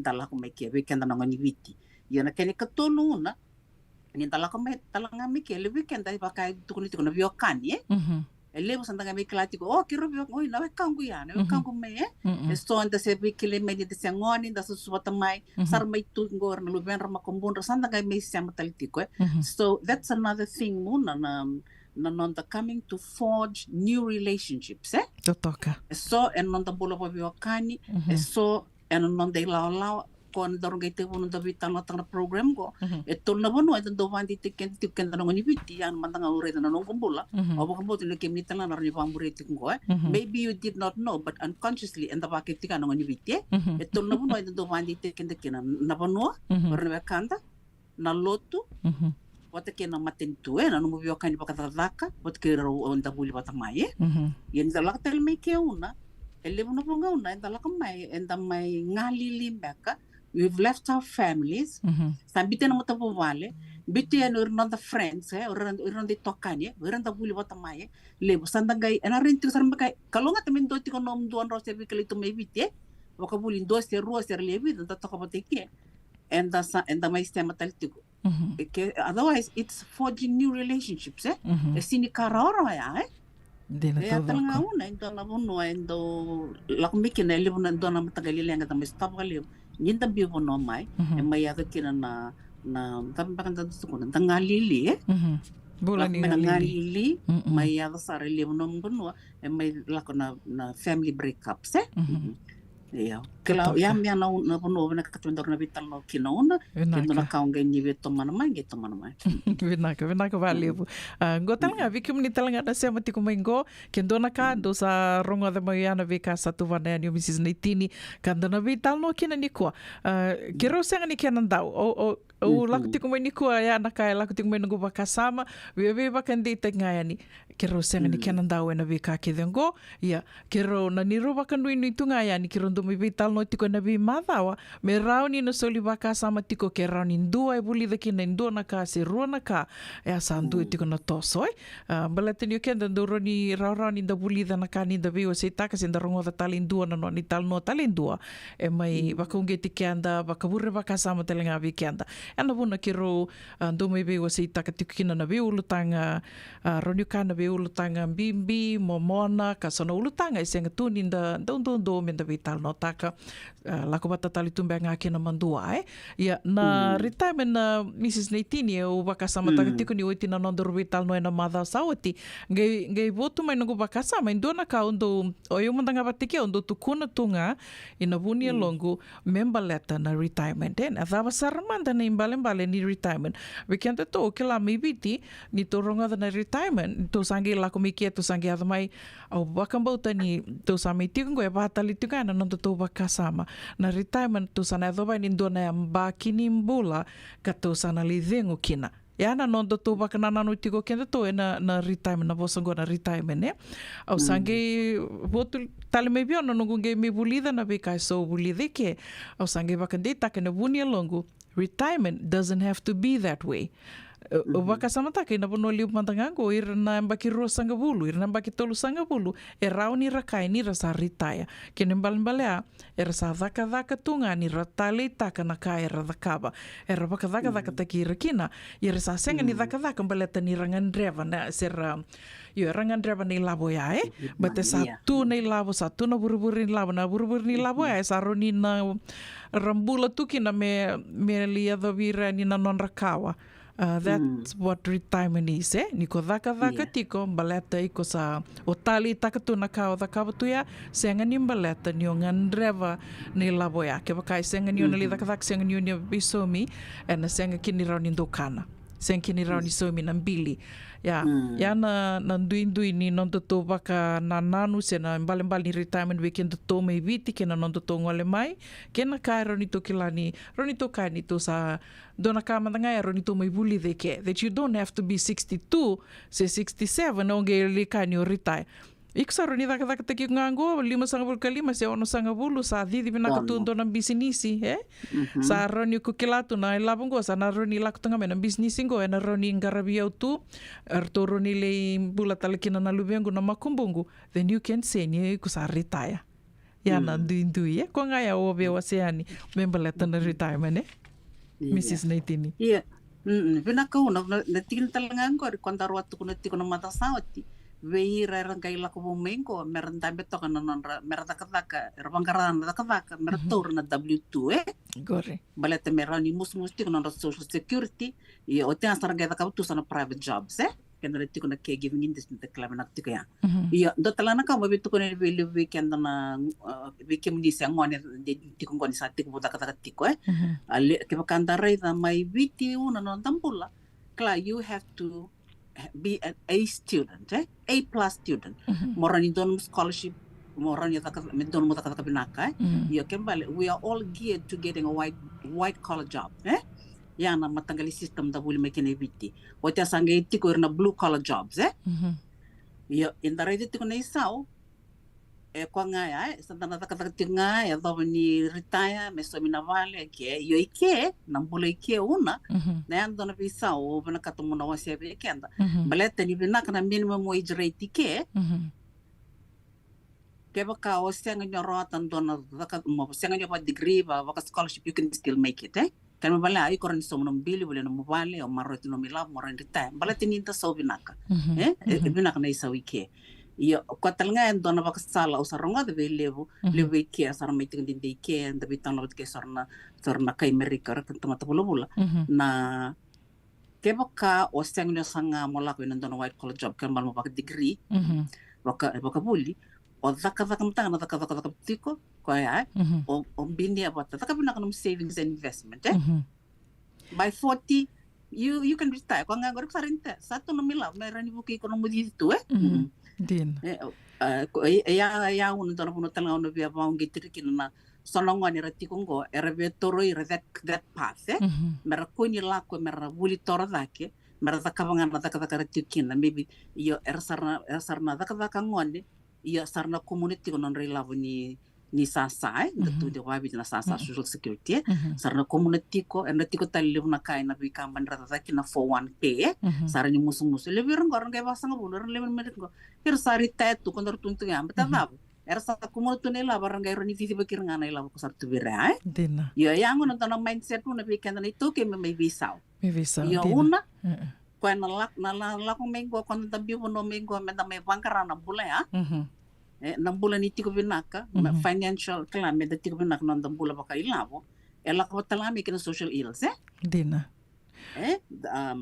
ya una bibito ke kya una sabi tena tono lutanga nang bulan ba ilabo nang bulan nang tabale housing what can nang the forging new relationships Vinaka Mrs. Naitini o numni baka madala tak tingu mengoro baka sama taksar na madao nga sege o tingo na ondo baka wili kitiko indo na ibola na think and grow rich na ibola ya lebo to na ibola kera ni daba wili katu yoko na ibola ya ga indo na ga lako dake mai indo o tindo na chapter ni ibola o tia sange dor bito ko mai indo na nona dombe kana kaya indo na turanga butunia o se turang kelele we sange bito tongo indo na turanga butunia watong bonongo na kai tukuna e sala wata saranga kina kau ni waka madala taka toka mingor me baleta na wuli white collar jobs ke na nonda roni na sasanga ngai e batongo formal education will make you a living, self education will make you a fortune.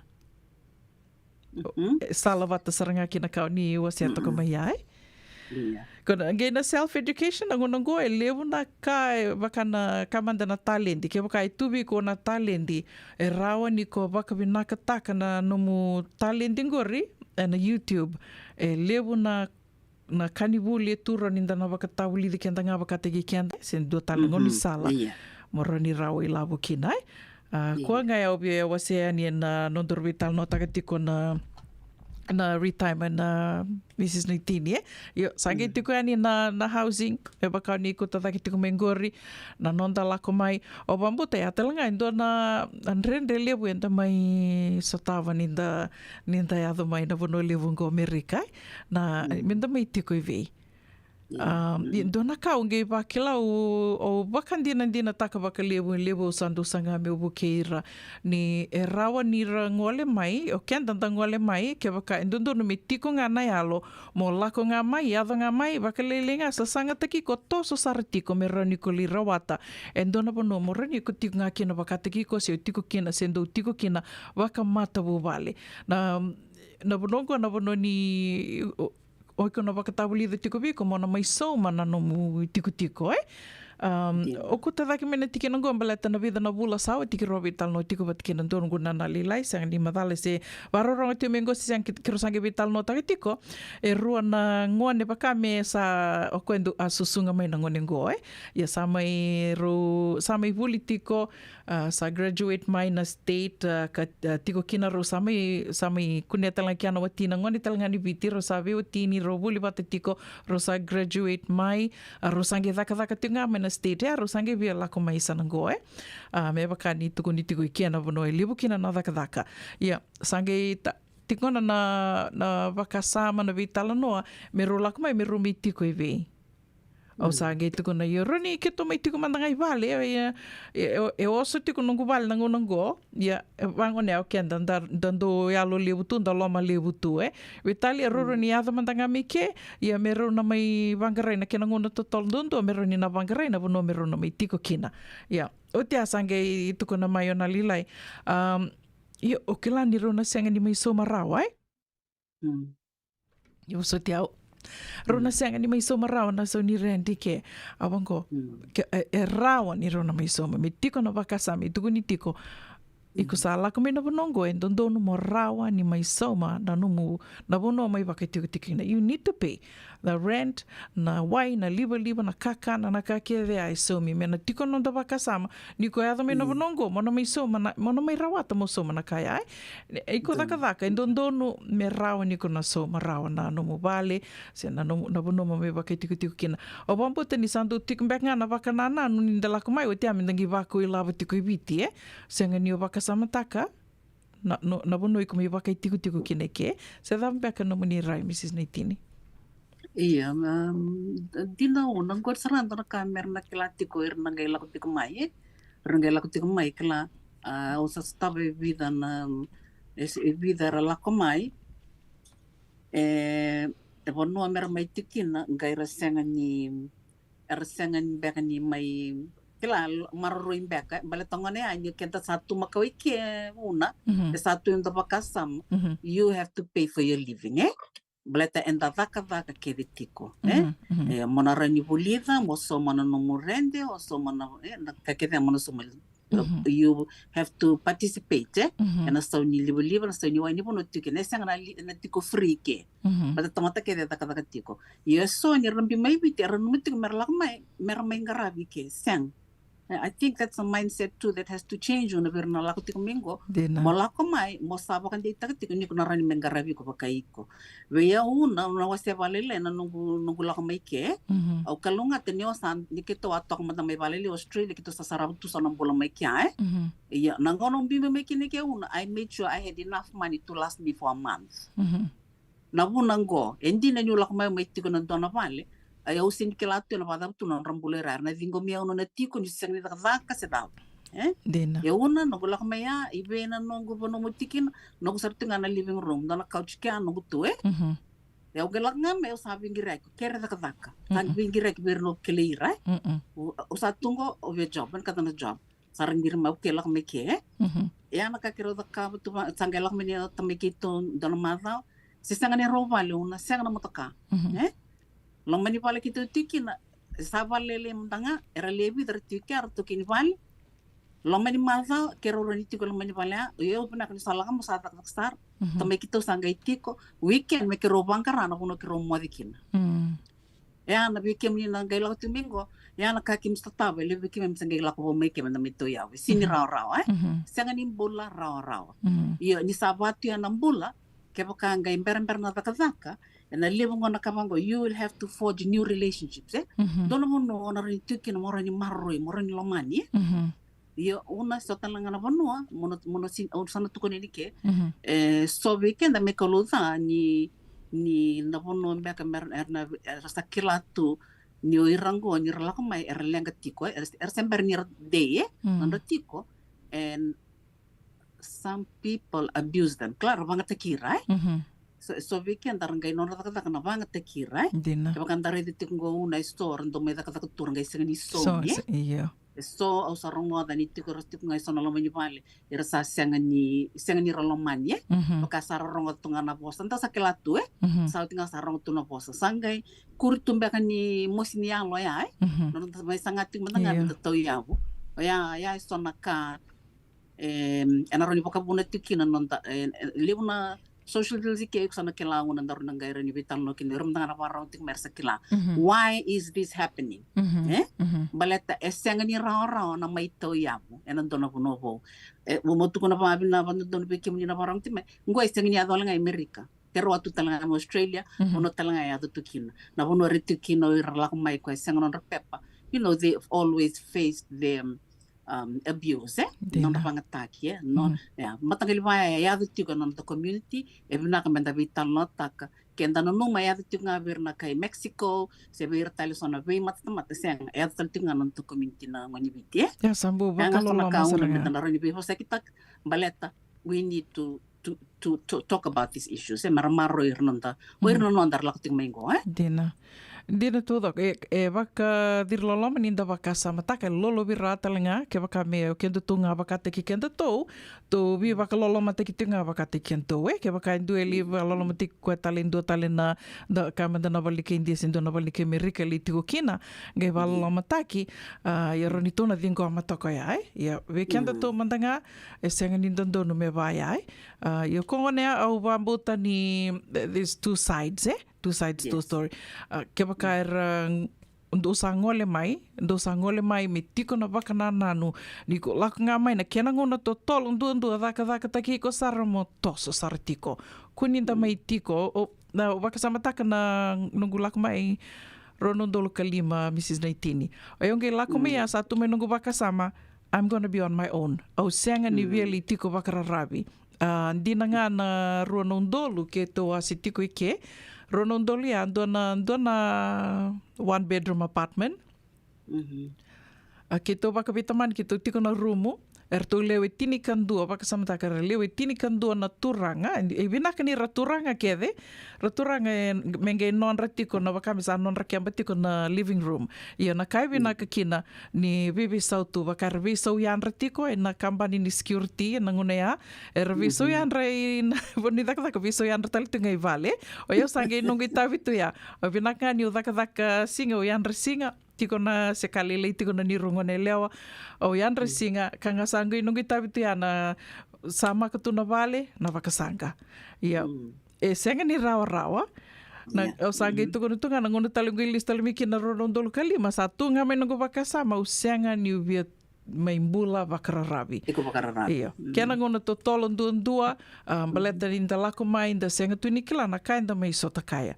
Dina ni ki romi vi tal no taka tiko ni ngo na abuse na vi vakalolo mataki ado tiko e vi kenda to saranga na itoke na Fijian community da sami tiko ngo yo enda senga tu ni na lewa na no vakatu lewa indua tale o kenda to nga ki ro sa vaka nui ni mai vi tal no taki tiko ni ngo me rawa ni no soli vaka sama tiko ke vaka ni sa ngole mai na numa tiko na kiana ngona to tolondondo orto mai viti orto setu vaka tuku no mama na mada sauti orto mai viti ke lakani nei labo se senga erto na kana senga ni rawa kantua ni na lala na kovat lala na kuro ni erto durga ni tumba mbeti na mbele na dabo so ti serto ngirnga kerto kere rawa ni erto na kana tiko yo iko ni ko sami tiko na bonoli bongo Amerika sambu nandren mantanga mo ngir talento mo kere labo se mo kere mo na lakani mo litiko kina baleta ni erto sawa kalolo matiki ko tiko orto ni mai tiko kinai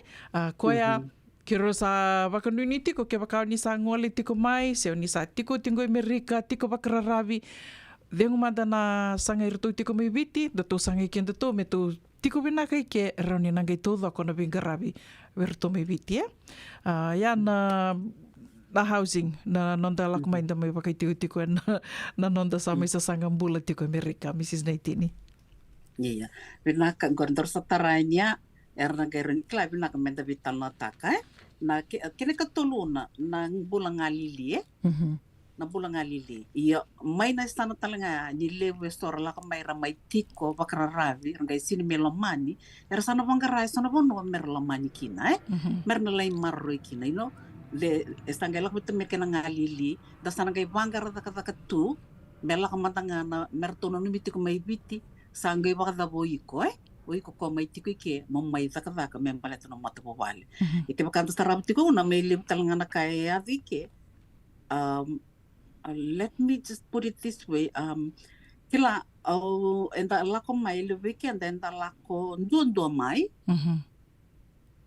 otia sambite na mata bulong bale mai biti otia standana ga mai tiko na talendo na mata bobale boike o iko o tiko no matapo vale o ko talanga rosa mai to itu tala no matapo vale mai bite e ando tuntu ka clade is blended families ke vai tiko no matapo vale ko tiko no matapo vale ya tale una kala now talking from experience ni sanda tiko bulike na kay sarabtiko and the luck ting tanga mai menda mai vangarambola e tiko mai no matapo vale mai biti menda vengarabikina. And yet, just because clan nanda tunga lili, we need to forge a new relationship. And the may tawi matatal may do talent na matapo vale or a new relationship. Yes, does it add to the problem or does it ease the problem? Good question. Does it add to the Good question. Now that you look back, does it solve a problem of your loneliness? Or does it add on to more problems? Because now there's how many families? 1, 2, 3, right? Pinaka valeu Mrs. Naitini. Au tali taka valeu na tarongo Au tali taka valeu na tarongo. Ia ni bermandanga ni uasea ya ni na nungu itala no avakate ki au. Indona ka au santo vakatawuli deu tukina. Meu kako ni vakalewa indua tale. Beleta au senga ni kilawa ya na dava koe lako de ruma. Au senga ni kilawa ya na vika e adu tiko e na lomani no na mbula no na vale. I've always told myself that, Ko ani dongi tal no takami kinen dua, kaya sa li bati ko asandong halunga. Ano do butake kana was er tondo kano bumbu mai matuku sipi Yeah, sipi saranga sipi. Balet ngo Yeah. Levo be kanda do tu sandanga do solite non the 2 cents bit. Okay, vai. Eu sa no wasia matanga nungi tal no. Balet ngo na kau lako de ruma. Eu sei que tá lindo lako de ruma na kau lako de ruma. Kona blended families vai o sala ko mai dono nungi tokani o sa mai kiro mai o lako nga mai balet eu bakau kaitu ni o koe kiro vitadini. O boa leka da ke boa mai na tadingo bakate ki au. E watu mea na ni ro vi maliwai na ngona ki ro tumbu thaka me kina ro sa tiku i kia waka vitamani o sa lak ngama o sa ki latu ngau iau ni o iau lak ngama o lak me virto baleta na ngona endua na ngona o iau wa vi waka wale taki talenga o wa vi vuke so in my mind e na suli mai vi au na ka watanga o wasulia na matanga li vi dingo mi watanga o wasulia o sa lako mai o sa mei mahadawa rua tiko o se tiko ngā o sa rongo ada ko wakakem ni wasea mengore na mentangai tala no atake. O se tiko ngā o sa rongo ada sa lako na ngiri. O na seanga ni via la go into details mbalet ninda vei tango maki tiko. Sa lako na ngiri sa tuko ni oi. Endo o kua ngoro ni lako ani meli tiko keri. Io, ina nungu rai o iau ina structure ni matupu valengo. Ia ni na nungu matupu vale talenga o iau. Ia. Sa lako na ngiri o iau mo sa lako ani senga tu na motoka na ngonango sange madha andua na nungu thaka tiko na vanua thaka tiko nea ondo basi ondo train tiko sa lako ngo na ngiri me o iau me sa lako e sa ando na kana kena mo city au ni sa tunga o sa rongo da ni sa tukuni. In other words, you need to get out of here. Sa pinaka me alak ngami me sa tukuni beo iku mo bangkara na vuno mo lako kina o te au sa ngirita sa roia o indua talena ni tui tokani. Ngirita o iau sa ngirita ko e turanga. Ngai madha ondua ngā nungu iadho me ke. Sa ngai madha ondua ngā sa lako me na ngiri. Sa lako tiko na lasa me viti. Via complicated vale lai.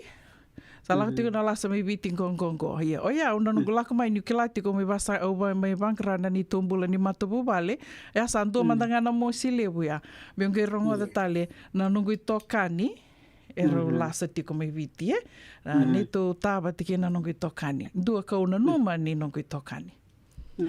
Ya sando na mosi sando na ndrendre levo sange sanga tiko nga me positive tiko nungu waka sama me usasang taki o mandanga ike me una tiko vinaka ike au sange ngiri ni satu kuni mai o yo mo sa vangalala ngiri wana dua talina ni tui tokani a turanga sa lako mai sa me kutiau konga ya I'm not perfect none of us is perfect. Kona nungu ngiria sa kiro mai bika o sa bika o sa rtiu nga ya. Sali, baka mi sali tau ya butali kia kona forging relationship Baleta na mo si o sa wakilati ko mai ya and then you get kicked out from someone ni kona numa ni na maruru iko. Kiro sali tau ya butako kira undua na relationship.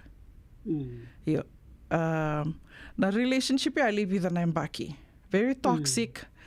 Me tuku na ngā wakantundono na lama ni rua na embaki na ka ngai tu nungu waka sama mo salak ngai ngoni sala mo dhonga mi o mati. Talk about suicidal thoughts, Yes, ele werndu tuku ni biau iso iko bati ko wai if you were weak ke ko sa mate beka e vai na ka ndu tuku ni mai biau balete ni rakilana nungu itala no na veka o lako ruma. So for the first 2 years all I wanted to do me usa lako ngayani me udhonga me usa mate sa ruimbimbi na mosi o lako ruma na ngona ya na kanga sange ndo bakongeti o tunga orto na matanru to na luvengo tolu na ngoane erto tiko kede me biti erto se vuli kede tiko ko ka ngoane sa tiko ngo sa mbaki rosang vul karua ko ya sudike na ko sange mbaki va me biti o sa mbiti ko o sala ko mai so vakasama take for the first 2 years I was suicidal ndona kambimbi me ko sange mai vito kani I found good friends cousins ko ke mami se bimbi mai biti ni ko se kalalai ke mami ke mai sota tali tu na ngona sa me lako duru mutuki na nanrakin rakita nimbula and we became very close ni o ira talangan do talangan na roka nimbula rakin rakita nimbula ra lako duru mutu mai au kila ni ando ngan do na nona be ba kalonga tataki na tamando ba kalomalang ni beauty au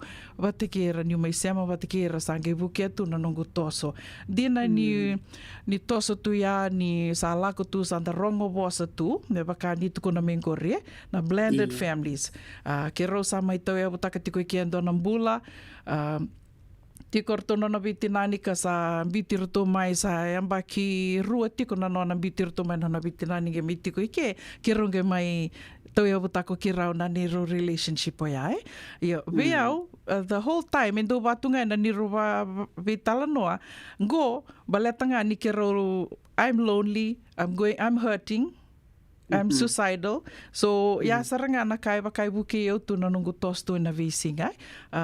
O koa he had his issues as well. So, e vai ana bula and mai bula taka koe aniu ngai dorongoda ki na indua nei tala noa memba le tatali indua na kai lako duruma. Au senga saranga aniu ndo vea o ti meu tukuna ni indua na kamba le tani indu ke de tuna kai da lako duruma. Yo ia mandanga na kau lako duruma iau. Go gai na kena vosa vawalangi na hindsight Wanda ge really suba tali na ka. And the kanga oroni tukune aninda na waka binibina ka takitinga na nona lolo mana tamada waka lo malangi e seanga ni levi kenda. Se mani waka dawa na rakin rakita ni mbula enda laku durumai. Vina kauna na nongo wasea me ngori na real issue and vina ka ni na irna warong tiko mai merkila na dina ni levo na rongo sa levo na ila mai merika kita ongiringa ni sa la ka ni go ia veke muni kela tiko au baka vida no do la ko vita ndo taronyo mai baka daba tiko nambulo mai ker ndo tuko na veira ni kela tiko nambula mai merika sini mbula rao kemele imbona na daka mera ni ravivi ko to make in veke muni eleveira sangole da vira matanga they do not have enough to support themselves no housing sarna gai vitu ya kitu gai kene karua nambula ni ngalili ni tamatanga una ni tamatanga kala rongo tunga vida do tunti wango like why did God create a woman why because he saw that the man was lonely so loneliness is part real. of a life of a human being. It's real.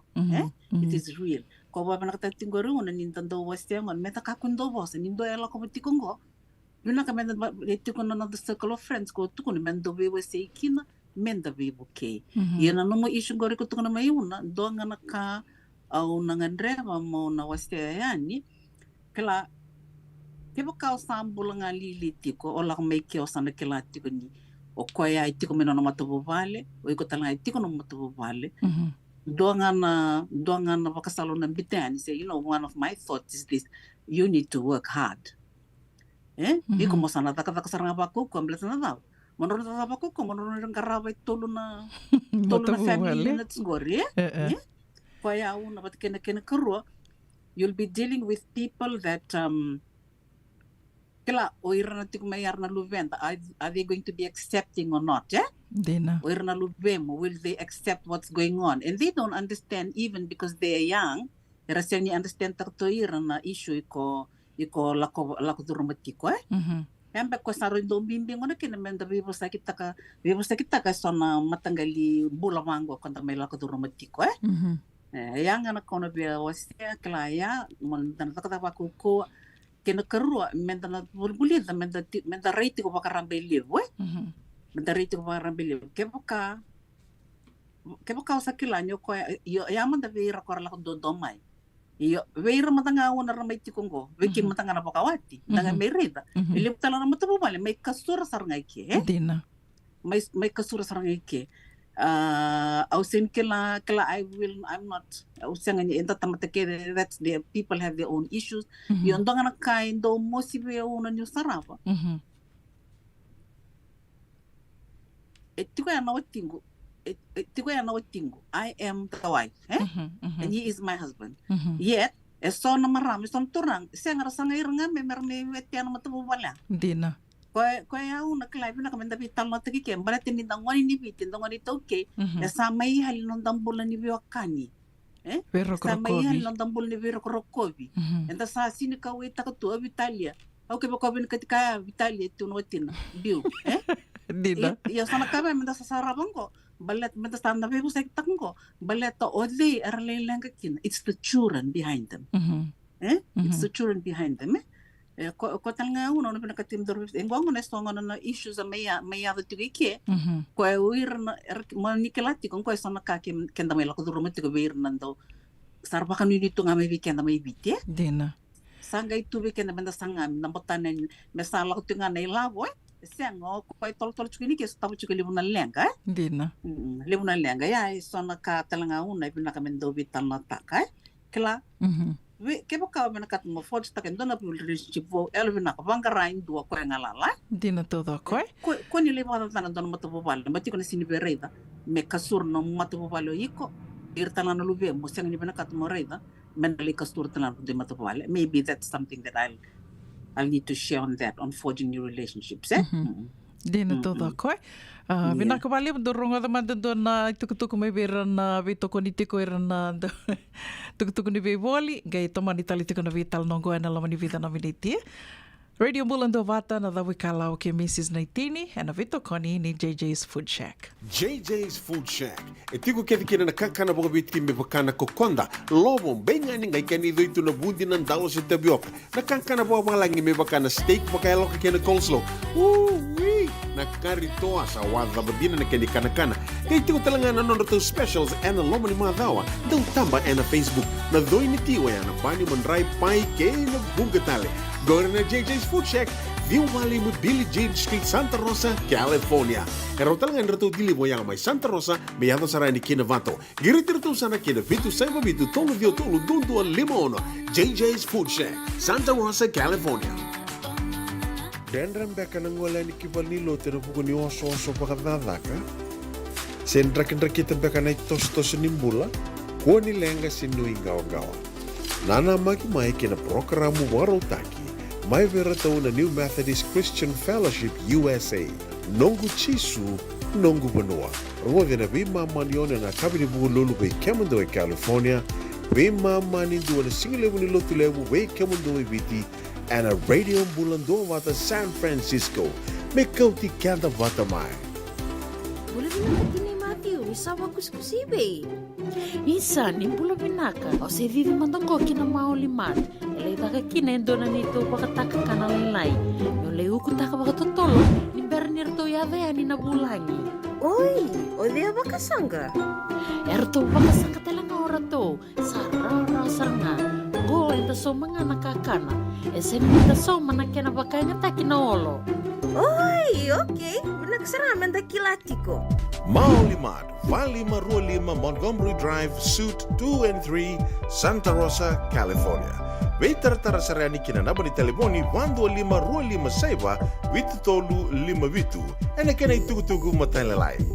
Tomani talitiko na nonda dawi kalao e na kavini kua ni sama i watonga e walu na miniti me wano na kaloko ve naka wakalewa Mrs. Naitini na muni ngauna na kena mai rau tiko na vitala noa e na kavini kua tomani tiko na vitala noa ia sandi na sara do waka samataka isa na malmalumu itu so na ngauna enta sa sanda reida ni sa senga na vindo kai mendondo kata lendua ni royaru sa vivo sakitiko sa se royaru sa vivo tini tiko siendo na matuvu vale o ya ando se ova kalivo ya ko nga livu tu na livu tu de tal no sa do tu nga na ko mandanga ni vosa beleta enta senga tu ni kila what's really going on yendi na todo ko na kani wasia ni sandu senga anta duri da votu ni sa senga na da bindo kaye baka sa bataka na vida sarna baka sa oti kero ngoleani na lendanisi kona ndanisi ngando vakatu veki anti sanango ngoleani na lendanisi otinga kero lakani kero salindambe bati wango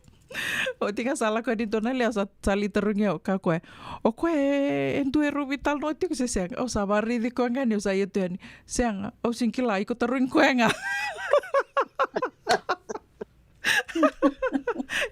Eribenak to ko kero to bale baten. Iyo, do kagando nunggu nito may saroy buki-buki Terus tambah saroy buki-buki. Iyo, on that note una mentor kinikin duro vital no. Esto merangay tukun na siya ang ko ng bulo Amerika. Dina. Iyo, obe tukun obe wasteyan. Ondo nangonar daw tukun kina ondo tunapang ko bir. Ayo samay dakataka tuike. Au sabing karabi ana levo na mata bobale era kai Amerika. Era tamata vakai topo. E tiko ira koe dysfunctional families, kla eran do tu sarada kap tu mena drugs na sote. Yo ira mata bobale era tiko endei tu ndare sarava maina non rambula. Kla non ra family tree. Yeah. Era tamata vakai topo. E tu non re topo, they have boundaries. Yang bakal ako sa mutu ko, narabuli ito nito non boundaries, non pula pa matubali. Baka talaga kinabigyan to nito, okay, and the tamata bagay tobo.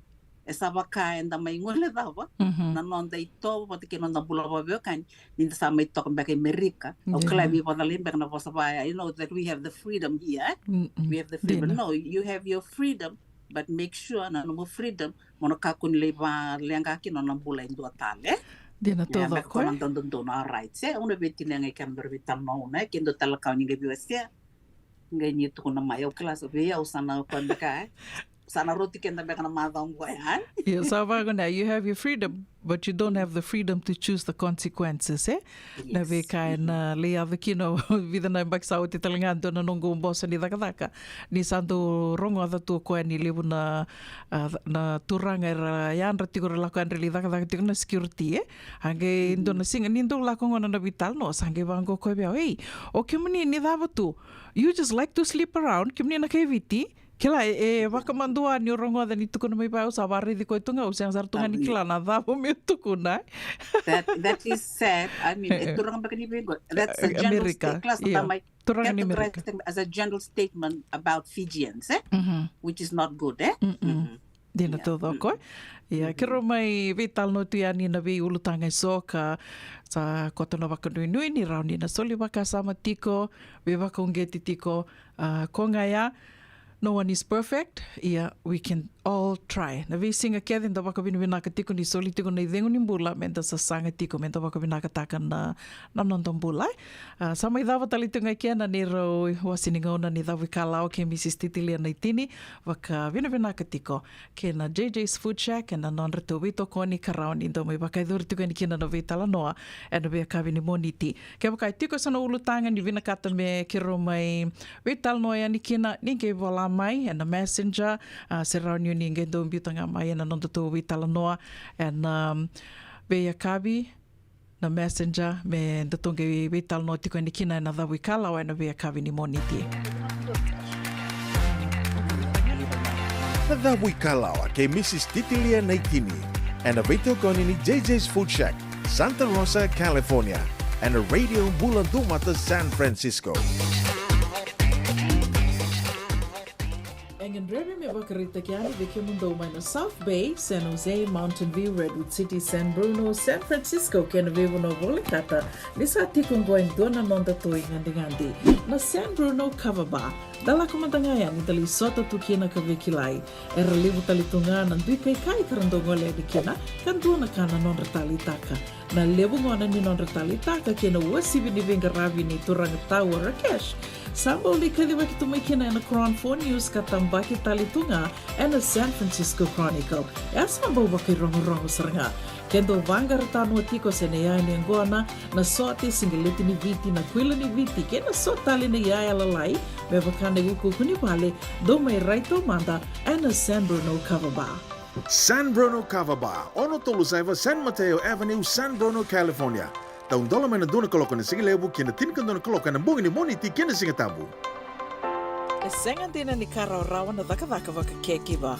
Ia endona kainda wipu ke kawaka mamanta taka tuna bengaravi. Oia ke tuna kenda to kakana. Na ika na dalo na bisikete na reo bata na sunbells e tinimbulu makau. We kenda to na senga tiko ni nreiva se senga ni waka motoka kanda u rendre na to beto seaki.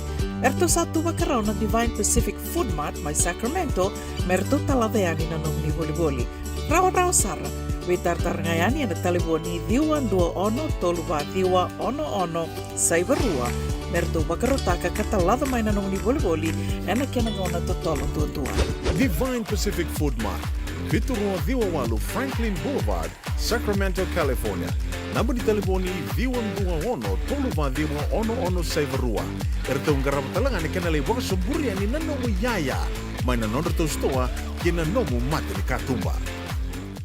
Samai botongo e dua miniti me ono na kaloko and na radio Bulandua vata San Francisco me kauti kanda vata tiko mai no bonito kaningo uno bonita ko vinaka na sema tiko mai ke bakasinge mateni ngona no boni sema mai ke na nanta vata vatongo ke ritunga moninga e wasia tokayani dona like dona share ke rautalangani uninga subscribe tiko ke na YouTube channel and ndo bakasara bakalebu ka bakatelanga kina na Instagram Karau talangani o ninge dorongo te tiko kena na vitala noa so endo mai wakai dhuri tiko yani and anondi wa siningo nongo and YouTube channel. Karau ninge subscribe kena ninge dorongo te kena na vi porokaramu keve sara endo mai rongo te tiko yani and anondi wa siningo na vatongo. Ono dono na kaloko kono via wakambula tiko yani vi kimdo keve sara na sema tiko mai ne kavini kua bole vinaka naina rambele vinaka na sema tiko mai wakatela kena vi Samuel Adhambe nimbula vinaka o via Mula talitunga yani ve kopa wakambuta e sema sartiko mai Afrika.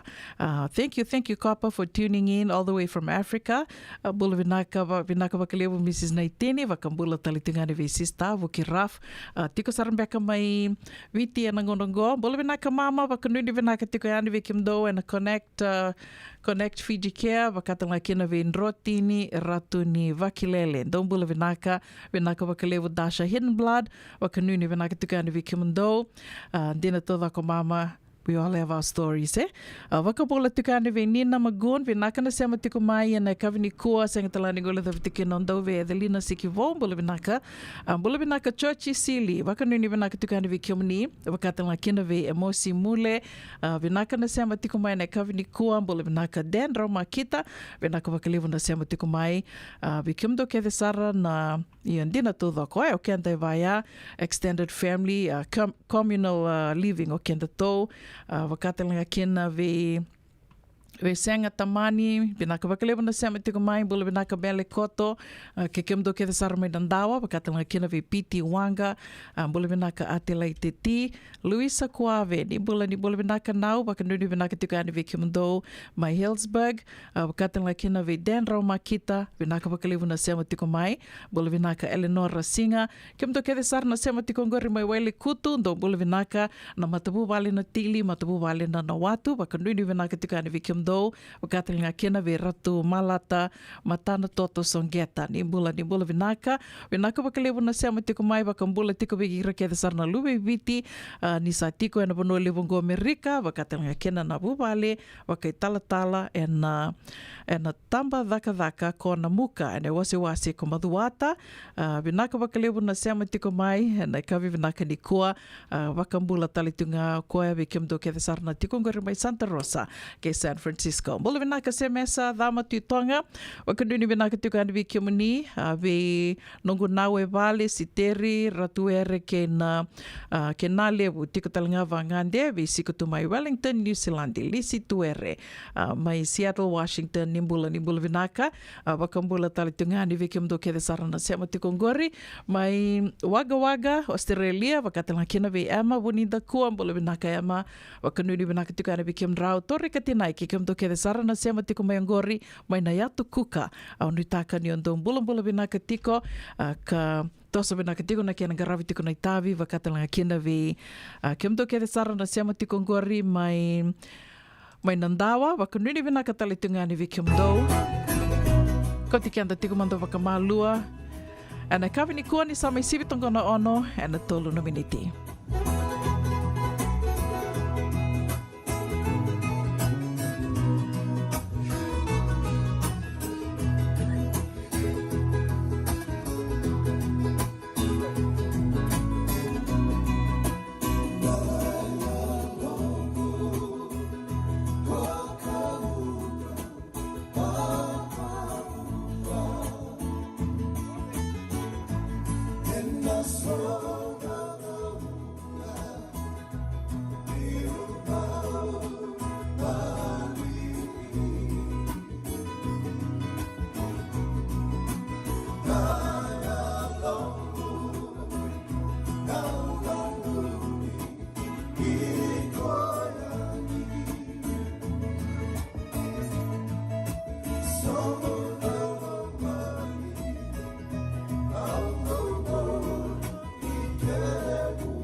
Radio Bulan Dua Vata me kau ti kenda vata mai San Francisco ki bura-bura. Sema mai ngai wase yani.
Ana radio bulan do vata na tavisero ya waka samata ko rongot tiko na sire waka samata kasar no ndo ka to ko irno buini ngone do me waka da mata nimbe wati ko ya no ngongo na sire ko to sarme no waka sama non rasando bula toka na londra na bumbu so me sivi tonga no ono na tini ka ono na miniti waka bula tiko ani se venga na vono ni sema tiko makina ana kavini moni tende ndani ka rusinga wurka lima ni singa ni vulo se vitamba ni taka ni sato sabena ka tiko na kena garavi tiko na veka ke de sarra and tuwa na beka mai na nonde tuba na beka ke de sarenda la lao taka sa anda mai e dhobango ni gotu ni vula na wotu ni mada ni vula september sa va da vati beka ngono bina kongo menda na reida tal manda kina na beka so enda sa tuba na mai se votongo e vida na vula me oti na mbakiongo nda tovole tal manda ke vaka enda reida tiko na vono enda tosti kina se senga ni nda tali taka senga ni nda maro taka tiko na beka so enda sa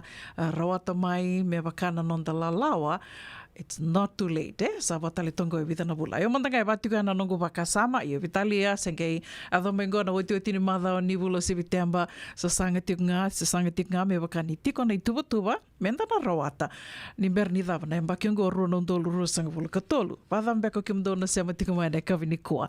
Ya ni kua talenga sa mai baka tarakina na matenitu Amerika me kinabi matabu bale andua. Matabu bale ke de sara ni ko lakoyani la ke kerea mendua mai se me soli mai beke mendo e sona covid test sanga ni o so makina endua na kai ngo na bibu ke ni matani tu asa mai dava na bibu ke ngo ka bakatoka itiko na emergency care membala tiko na covid-19 asa mai dava tiko e na bulo mei ni amba ke ngo ia ngo sa bakarita ke mai ni kua sa bakatarata litiko kina na matani tu ke na be matabu vale ke de sar Sanga ni wako e kina indua. Ngona be matabu wale ke de sara. Menda lakoyani, menda le rauni ko lakoyani, rauni ndo lakoyani. Kina na store me wakata ki CVS, wakata ki Walmart, se na Rite Aid, se na Walgreens. Na viva no vaya, karando woli takatu na COVID testing kit. You can ask for 4. Dona matabu wale e rauni soli ki mando e va na COVID testing kit for free. Soli tiko na matini tu na dava se rau talanga ni au na gembita tiko ani na website ka rau ni lako kina mo ni request aka e va na COVID testing kit me na va ko yani ki mando na vuna kamai vakatarai tali tikinango tiko sartunga kina ni kua, baleta ni sawa kandina tina taki tiko ni samba tosa dhake tali tiko na wili ni COVID-19. Wili ni leo ni banua ka satubira tali tiko na COVID-19. Sianga walenga ni ratobe mate ka ratunga balengo rasa kau sartunga ya ni kau tika ni baka yau i bal nimbula. Ya nabuna ka sawa katara tali tikina na mate ni tu. Tiko bu sartunga ni kua e rawa ni ondo kirea me bako me bikim do e sona testing kits. COVID-19 testing kits va vakatarai na ndona matu vale e roni na vako ya ni bikimendo e va kauna gembita tiko ya ni na website roni ndo bola kina to request for the 4 COVID testing kits ya na covidtests.gov covidtest.gov ona gembita tiko ya ni na nondo to vata na radio bulando vata sa sibitongo na ono na rua sanga bulu na miniti to manita litiko na to wakarongo sere na dona ngona leka ngo gerongo ditiko kina na irongo me valni songo na kavini kua ye na ngona mantanga ngo na beva kambula tiko kina ve straining heavenward nimbula binaka wakanui ni binaka tiko ani ve kumuni Wakatelanga kina vi Mel's, bula vinaka Mel's, wakanuni vinaka tukana vikim doma na City, bula vinaka OB, ifere minda kunikuila, wakanuni vinaka talitunga ayani vikim doma kavitamani, na wanga Aggie Joy, ni bula vinaka Dasha Hidden Blood, wakatela kina vi Epi, koroi leilai, wambuta sema sartiko mai Seattle, ene kavinikua, au nitaka ni senga ni mbadiliu, tiko na uda mai asanangori, wakatela kina vi Dan Romakita, ni bula vinaka Dan, bula vinaka Mami J, wakatela kina vi Luisa, Pastor Joe, binaka na siya matiko mai, isa, pati tong bito na uda mai suba, wakano ni binaka tika ni Vikim Do, and kavini kua, bula binaka na ina Rambele, binaka na siya matiko mai na kavini kua, bula binaka Samuel Adambe, ke Kim Do ke sara na siya matiko mai, na vivo no ni, longa ni weso, ni vili ni tiko kina na kavini kua, wakano ni binaka tiko ni, da vili ni tiko, na alo binaka, ke na mata mamarawe. May sivito ko na na rusa ng bulukando na biniti na Radio Mbulando Vata San Francisco, may kauti kanda vatamay.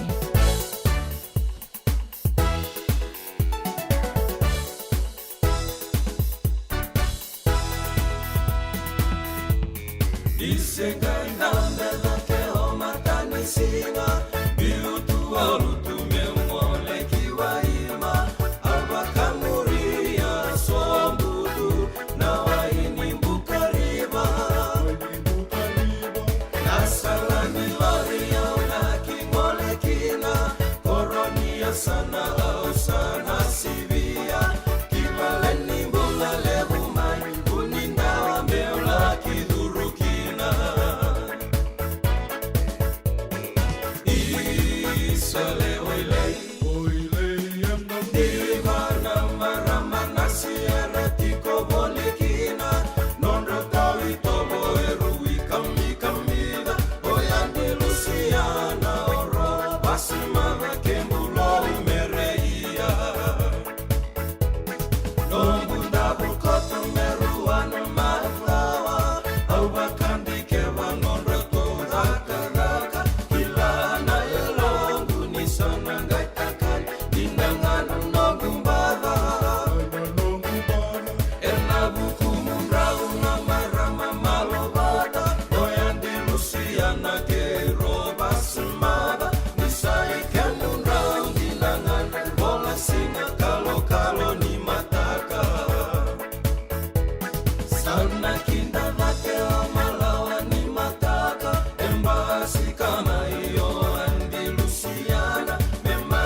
oile,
Mai kau tikian tukani wakamalua na kawi ni moni tendendai o Charlie Mareau sa mai ve mamandu ni kinongono ono darunga damanda na itukutuku kai ado rati kumaina no de wasininga ona ni rongo mai val ni songo na kawi ni moni tini kua na mataitunga ni tukutuku membaleta tiko na lotu dhokobata weisure tira ramba tiko yani vikim ni ke sara se venga na bonua ni ali vuli kina korni vuli dhavangango na non reto wisure titiko na ai songo ni vuli wati and na Lelin Memorial School wakatoka italitunga na losa and na buku ni korni vuli ke sara ni lotu wisale mai viti kana pakai doritiko endona kena lotu dhokobata and na madha osarangango na wakarua ngona ikatolu sanga vulu ni singa ni vulu September we korni vuli so me wakana Dudley High School, Ballantyne Memorial, Jasper, Singatoka Methodist, Delcosha Methodist, Richmond Methodist, New Sour Methodist, Bar Methodist, John Wesley College, Kena William Cross College.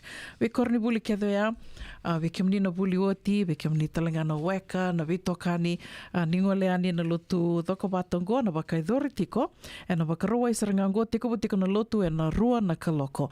And na kabis, and na singalebu, and na wakai doritiko, and na varua walu, Mendocino Avenue, Santa Rosa. Varua walu, Mendocino Avenue, Santa Rosa, gaimbitiko yani na namba ni taleboni na buku ni tuku matai lalai so se ve kim nioni na via baka we tartareani bertona velu taki sertona leoni committee karto didu baka tiko serton bito bata tiko na lotu dhoko batongo na la kibuna o tiko kena o tala manasa wangani dangida kana la ki suli tiko na bosa ni wekinda baki o Dr. Ponipate Roko Likutu Sakirei waninge ve tuku ni takatiko yani special items and solely by schools represented. Dinner follows at Fellowship Hall. Na soli na wakaidori talitunga so mbeka na wakata susuar to wakaro takatiko ka wakatelanga kina na wakakabi. Ndona sota binako ya sota totoka. O te otinga ni tukutuku e adhara te kumaina non te wasininga na ni rongo mai wal ni songo e nei kawi ni kua me mbaleta tinga na Fiji Day ke na maro takitiko na non te tausinga e na wakaidhuri tiko e na ka ono wakarumbu ka nei ka ono ni singa ni waloko tawa ke nei ka vitu ni singa ka na wakaidhuri tiko e na Southwest Community Park 21698 Hearn Avenue, Santa Rosa. Au sanga tiko me ndua ke to vitartara me rani ke tona me vital no tiko yani e na buku ni songongo me wakani lewu talangana wakatataro ya tiko mai me baleta na stalls na kena boli taki na kakana se irambeka na via libuli taki dava erna rambeka ni vitartara ni wakadava se ndola tumbeka na stalls se senga se sa boli taki oti se sa somi oti kede vikim do na songo do didi wakatiko na Fiji Day ke rani do vi tartar mai kere wakatataru tiko mai na leo ni vanua na non revia ki la tiko na vika so me baleta tiko na Fiji Day ke rani on donge vi tartar talinga mai ya na nambani taliboni esa na game beauty litunga yani and non da to Facebook page ango ka ngai tori rau tiko ni tukutuku e tori rau tiko ni na wakai dori tiko na sota ni netball wakatanga kina na volleyball ke na rakavi netball volleyball ke na rakavi tukutuku dhavanga esa ondo na buda tiko se dhavanga sasanga dhava ondo na buda tiko na buku ni na mundu i songo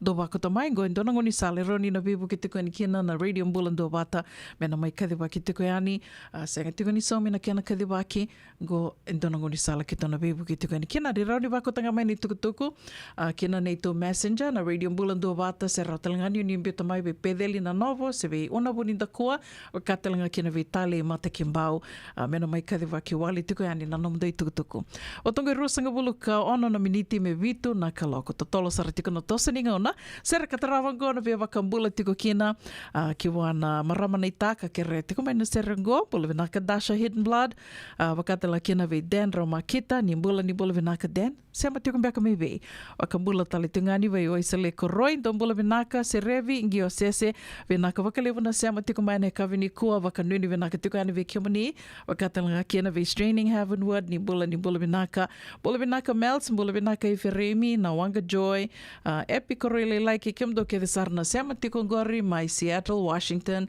wakanuni vinaka tiko ani wakatalanga kiena ve wana itoke ni mbati manra bula vinaka tia wakanuni vinaka tiko ani ve kimdo wakave tamani wakati la kina vikim dona sema tikongori vili niu tiko na vilonga niu ke de Sara maina Marin County, Sonoma County, Sacramento, San Francisco, Santa Clara ke na vivo no ke de Sara o ni vili niu tiko kina ene kavini kua gomena nomini ke de tiko dasha au nui taka niu ni na maro taka na nomini sere.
mandau tunga mai viti. Sa waka matalau na mandau kovati.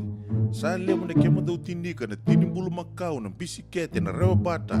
Red cow. Wupu. Da sa kusi masarangan na ikatungo. Gamay tutala na kia naurnibondo kia nambele. Pai, correct.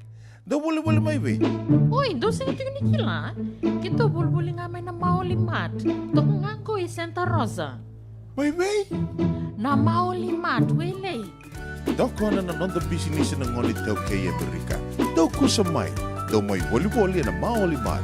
4525 Montgomery Drive, Suite 2 and 3, Santa Rosa, California. Dendran beka na ngole ni kibalilo te na buku ni oso pakadadaka. Sen rakin-rakitan beka na itos-tos nimbula. Kua ni lenga sinui gawa-gawa. Nana magi mai kina programo warotaki. Mai vera tau na New Methodist Christian Fellowship USA. Nongu Chisu, Nongu Banua. Ruwaga na bima manione na kabini buku lulu bei kemundo e California. Bima mani dua na singilewu ni lotu lewu bei kemundo e biti. And a radio bulando wata San Francisco. Me kauti kanta wata mai.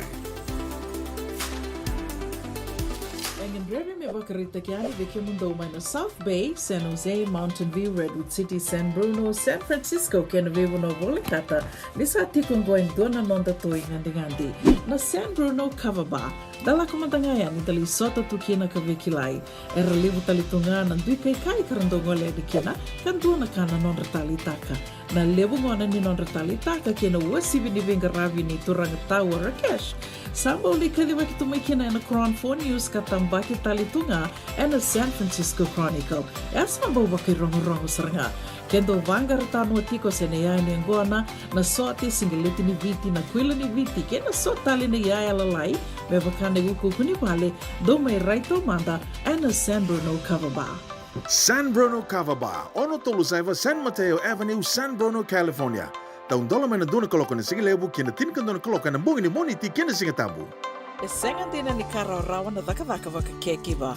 Ia endona kainda wipu ke kawaka mamanta taka tuna bengaravi. O ia ke tuna kenda to kakana. Na ika, na dalo, na bisikete, na rewa bata, na sunbells e tinimbulu makau. O kenda to na senga tiku ni driver, se senga ni waka motoka, katau dren-dren na tutu beto seaki. Erto satu wakarau na Divine Pacific Food Mart, mai Sacramento, merto taladeani na nung ni boli-boli. Rawa-rawa sara. Witar-tar ngayani na taliboni diwan 21-2-diwa-ono-ono Saivarua. Merto wakarotaka katalada may nanong ni boli-boli na kinangona totolo tutua. Divine Pacific Food Mart, Viturua Diwawalu Franklin Boulevard, Sacramento, California. Namba di taliboni diwan-2-1-2-diwa-ono-ono Saivarua. Erto ngarap talangan ikanalay wakasuburi ani nanomu yaya. May nanonrato stoa kinanomu mati ni katumba. Radio Bulando Vata, Mekauti Kenda Vata Mai San Francisco ki Burubura. Sema mai ngai waseyani.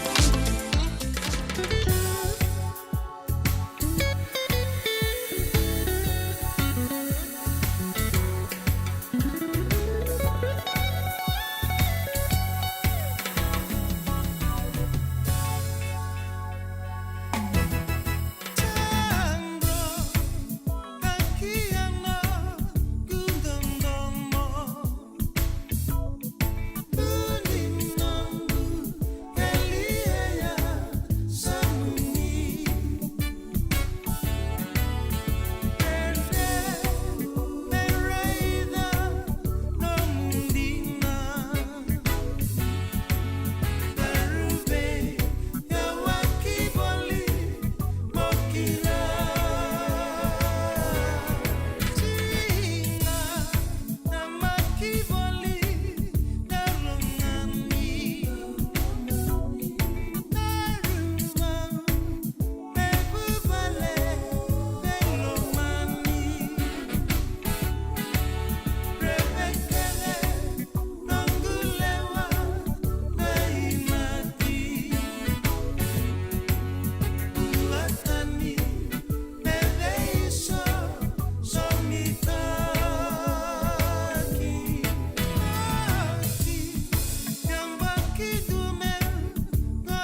Na radio mulando vata to toka na itavi seroia, mai vertonan ronro langi ke na uto solor to mai veva kamaro te tukani bekenda na kavini moni tiendendai, karusang vul ke 5 ni singa di vul September sa totolo sartiko mai na kia na toso mai na buto, mata itiko ni madhawa ni vula imbota bota, and na sa ni vuru vurongo ka wakanu ni vena ke tukani ngo dona nanraki ondo talitaka bakalevu ka okela ni bunga talanga vikimni, ni ndo talitaka nanraki ngo senga soti ni ndo mbata senga soti ni kata-kata kandanga indo sarava na totoka ni kia na visau na vuruvurai, visau na roka ni puni kau, na nroni kau, ya na ka indo tali kina viau na nrakingo na vula i mbota-mbota se na autumn, na fall, talangana sa na vanua i kilikina. Ia, dona kau na numa miua sia mandeani minda vital no mandakina na kavini kua, ni mbera tiko ni mai dhava na nonde wasiningo na vata. Dona kango, wakadhava manda na nomu ni kila membaleta na fast track. Torrawa na fast track. Bula vinaka Sierra Langi-Langi wakanuni vinaka tikani vikimdo mai Sacramento na fast track o kila na ngona mateni ngono sengi adami kini Amerika sando kila sa o te vida na madha o se vida mbeka na bula o te vida na bula o sangi torrawa ya na dava ni mbali ni carpool lane ngoni da didi tika na freeway na carpool lane ko ya da sakila ke de tu vikenda to na sa mai tiko e valangi to sakila tu ya ando na ngona balabu didi kumai da kila tunga na didi tuka na carpool lane.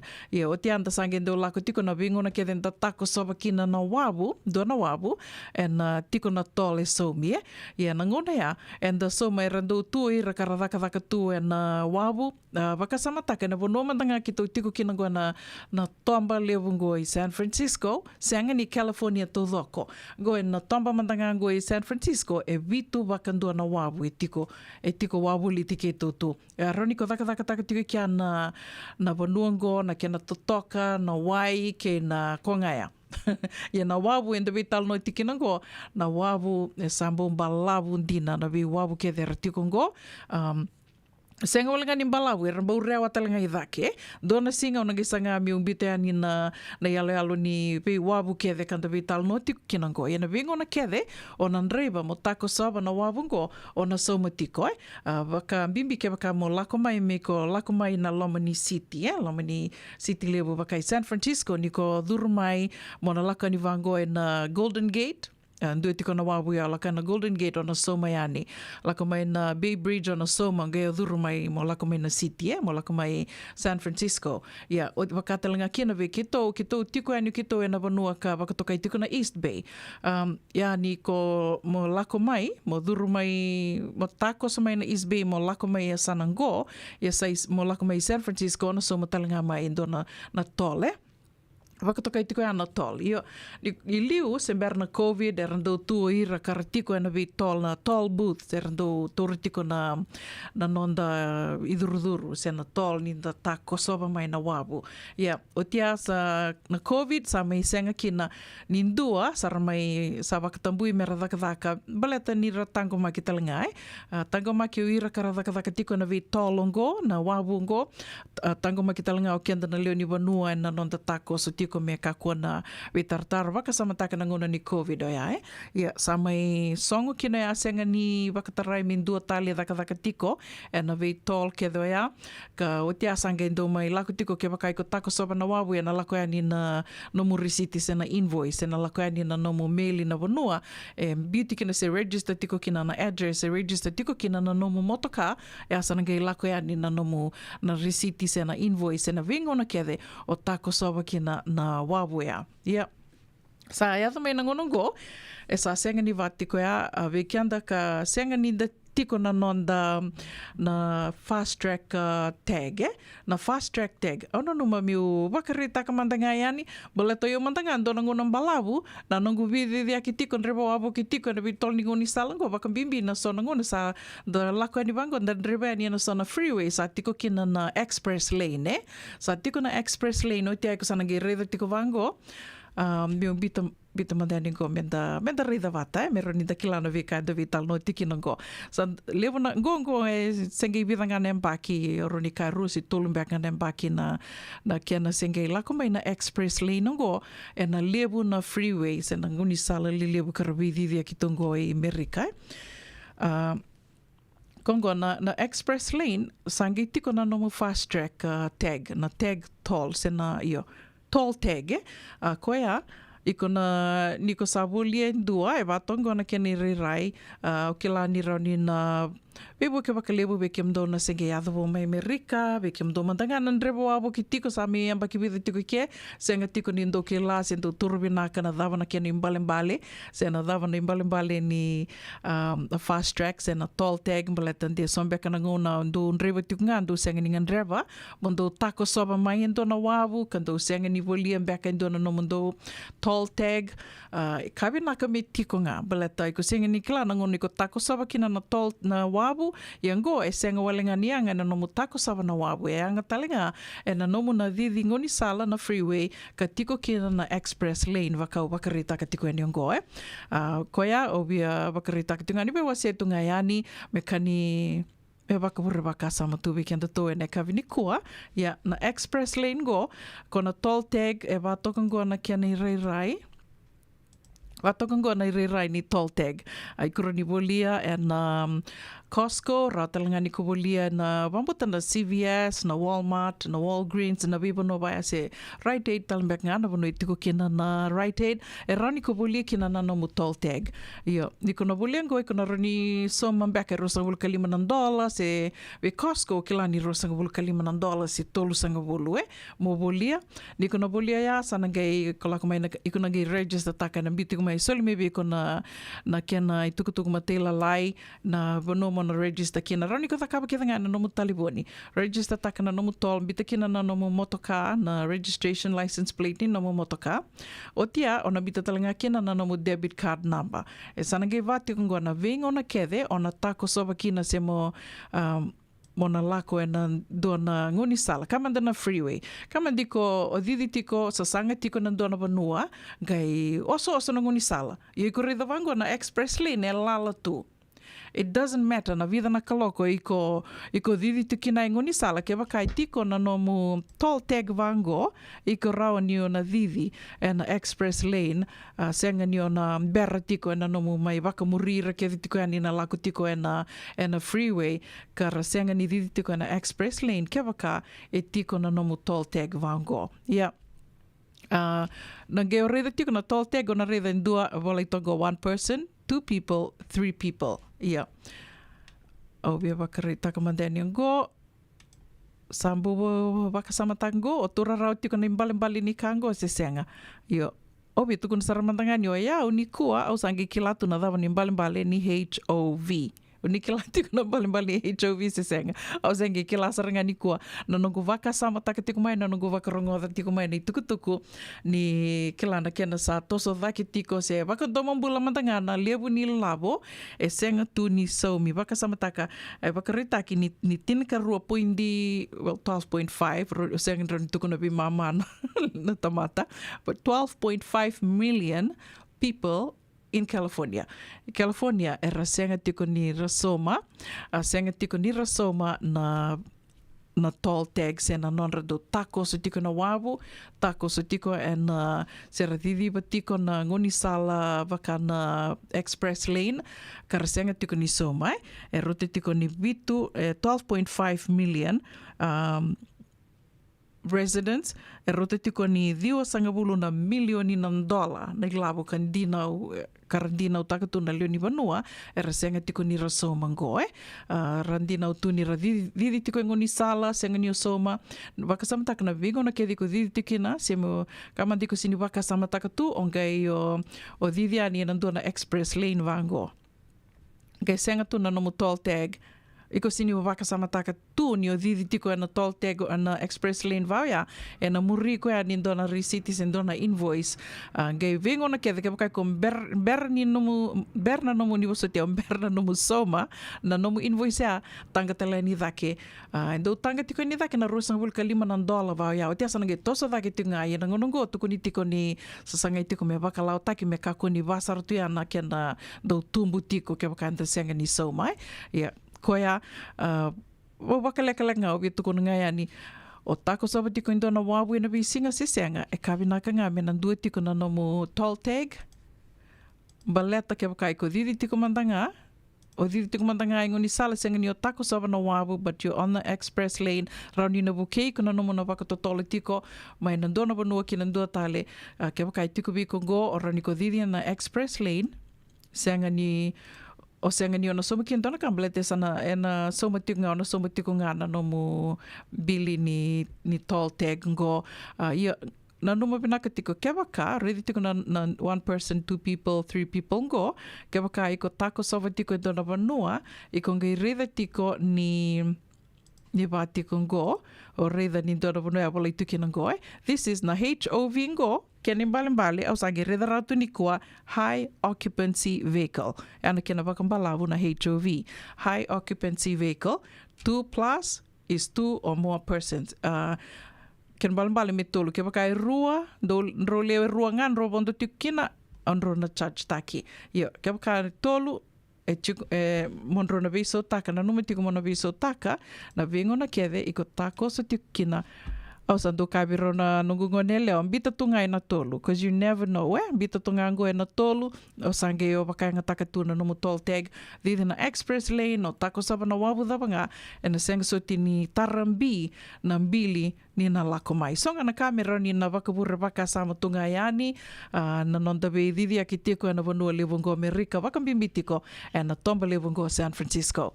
Tos tiko na ngauna totole tiko na tosu ni ngauna te indua talamanda no di taviser ni berra ninda mai ve wakamoade taki tiko na kavini kua waka nui vinaka tiko ani wakambula tiko ani vikimdo na sema vo tiko mai ngombula vinaka merita taka ni mbula wakatelnga kina ve mbeta wono kula waka nui vinaka tiko ani ila isa koroi ni mbula vinaka le pani singa tolu vinaka na sema tiko mai na kavini kua wakambula tiko ani mai nambara vini dhaka mai na sese dombula vinaka na sema tiko mai dendro makita ni mbula vinaka wakatelanga kina ve kuini bula wakambula talitungani ve kiamani wakambimbi talitungana vina no miongo vinangu sista sera langi mbula vinaka wakanuni vinaka tukani ve kimdo na viti nani senga talani ngule da viti kino akosita matana meni mbula vinaka tali bomen wakanuni vinaka tukani salote na ilango vinaka wakalevu na sema tiko mai neka vinikua.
Ia Sandina sarani un deve iko me wakarito mai serataka tukani weekenda na via ni tembara sa mai sivitonga na vitu e na vana miniti na bonito kanigo una buninda kua sana mai dava talitunga ke na nonde wa siningo na vata ne kavini kua me dava na gona katarava ni te wakadeva takamanda.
ka nandarubi wasi juga nunggu itu bukan nabitan longgon na ngauna na sere.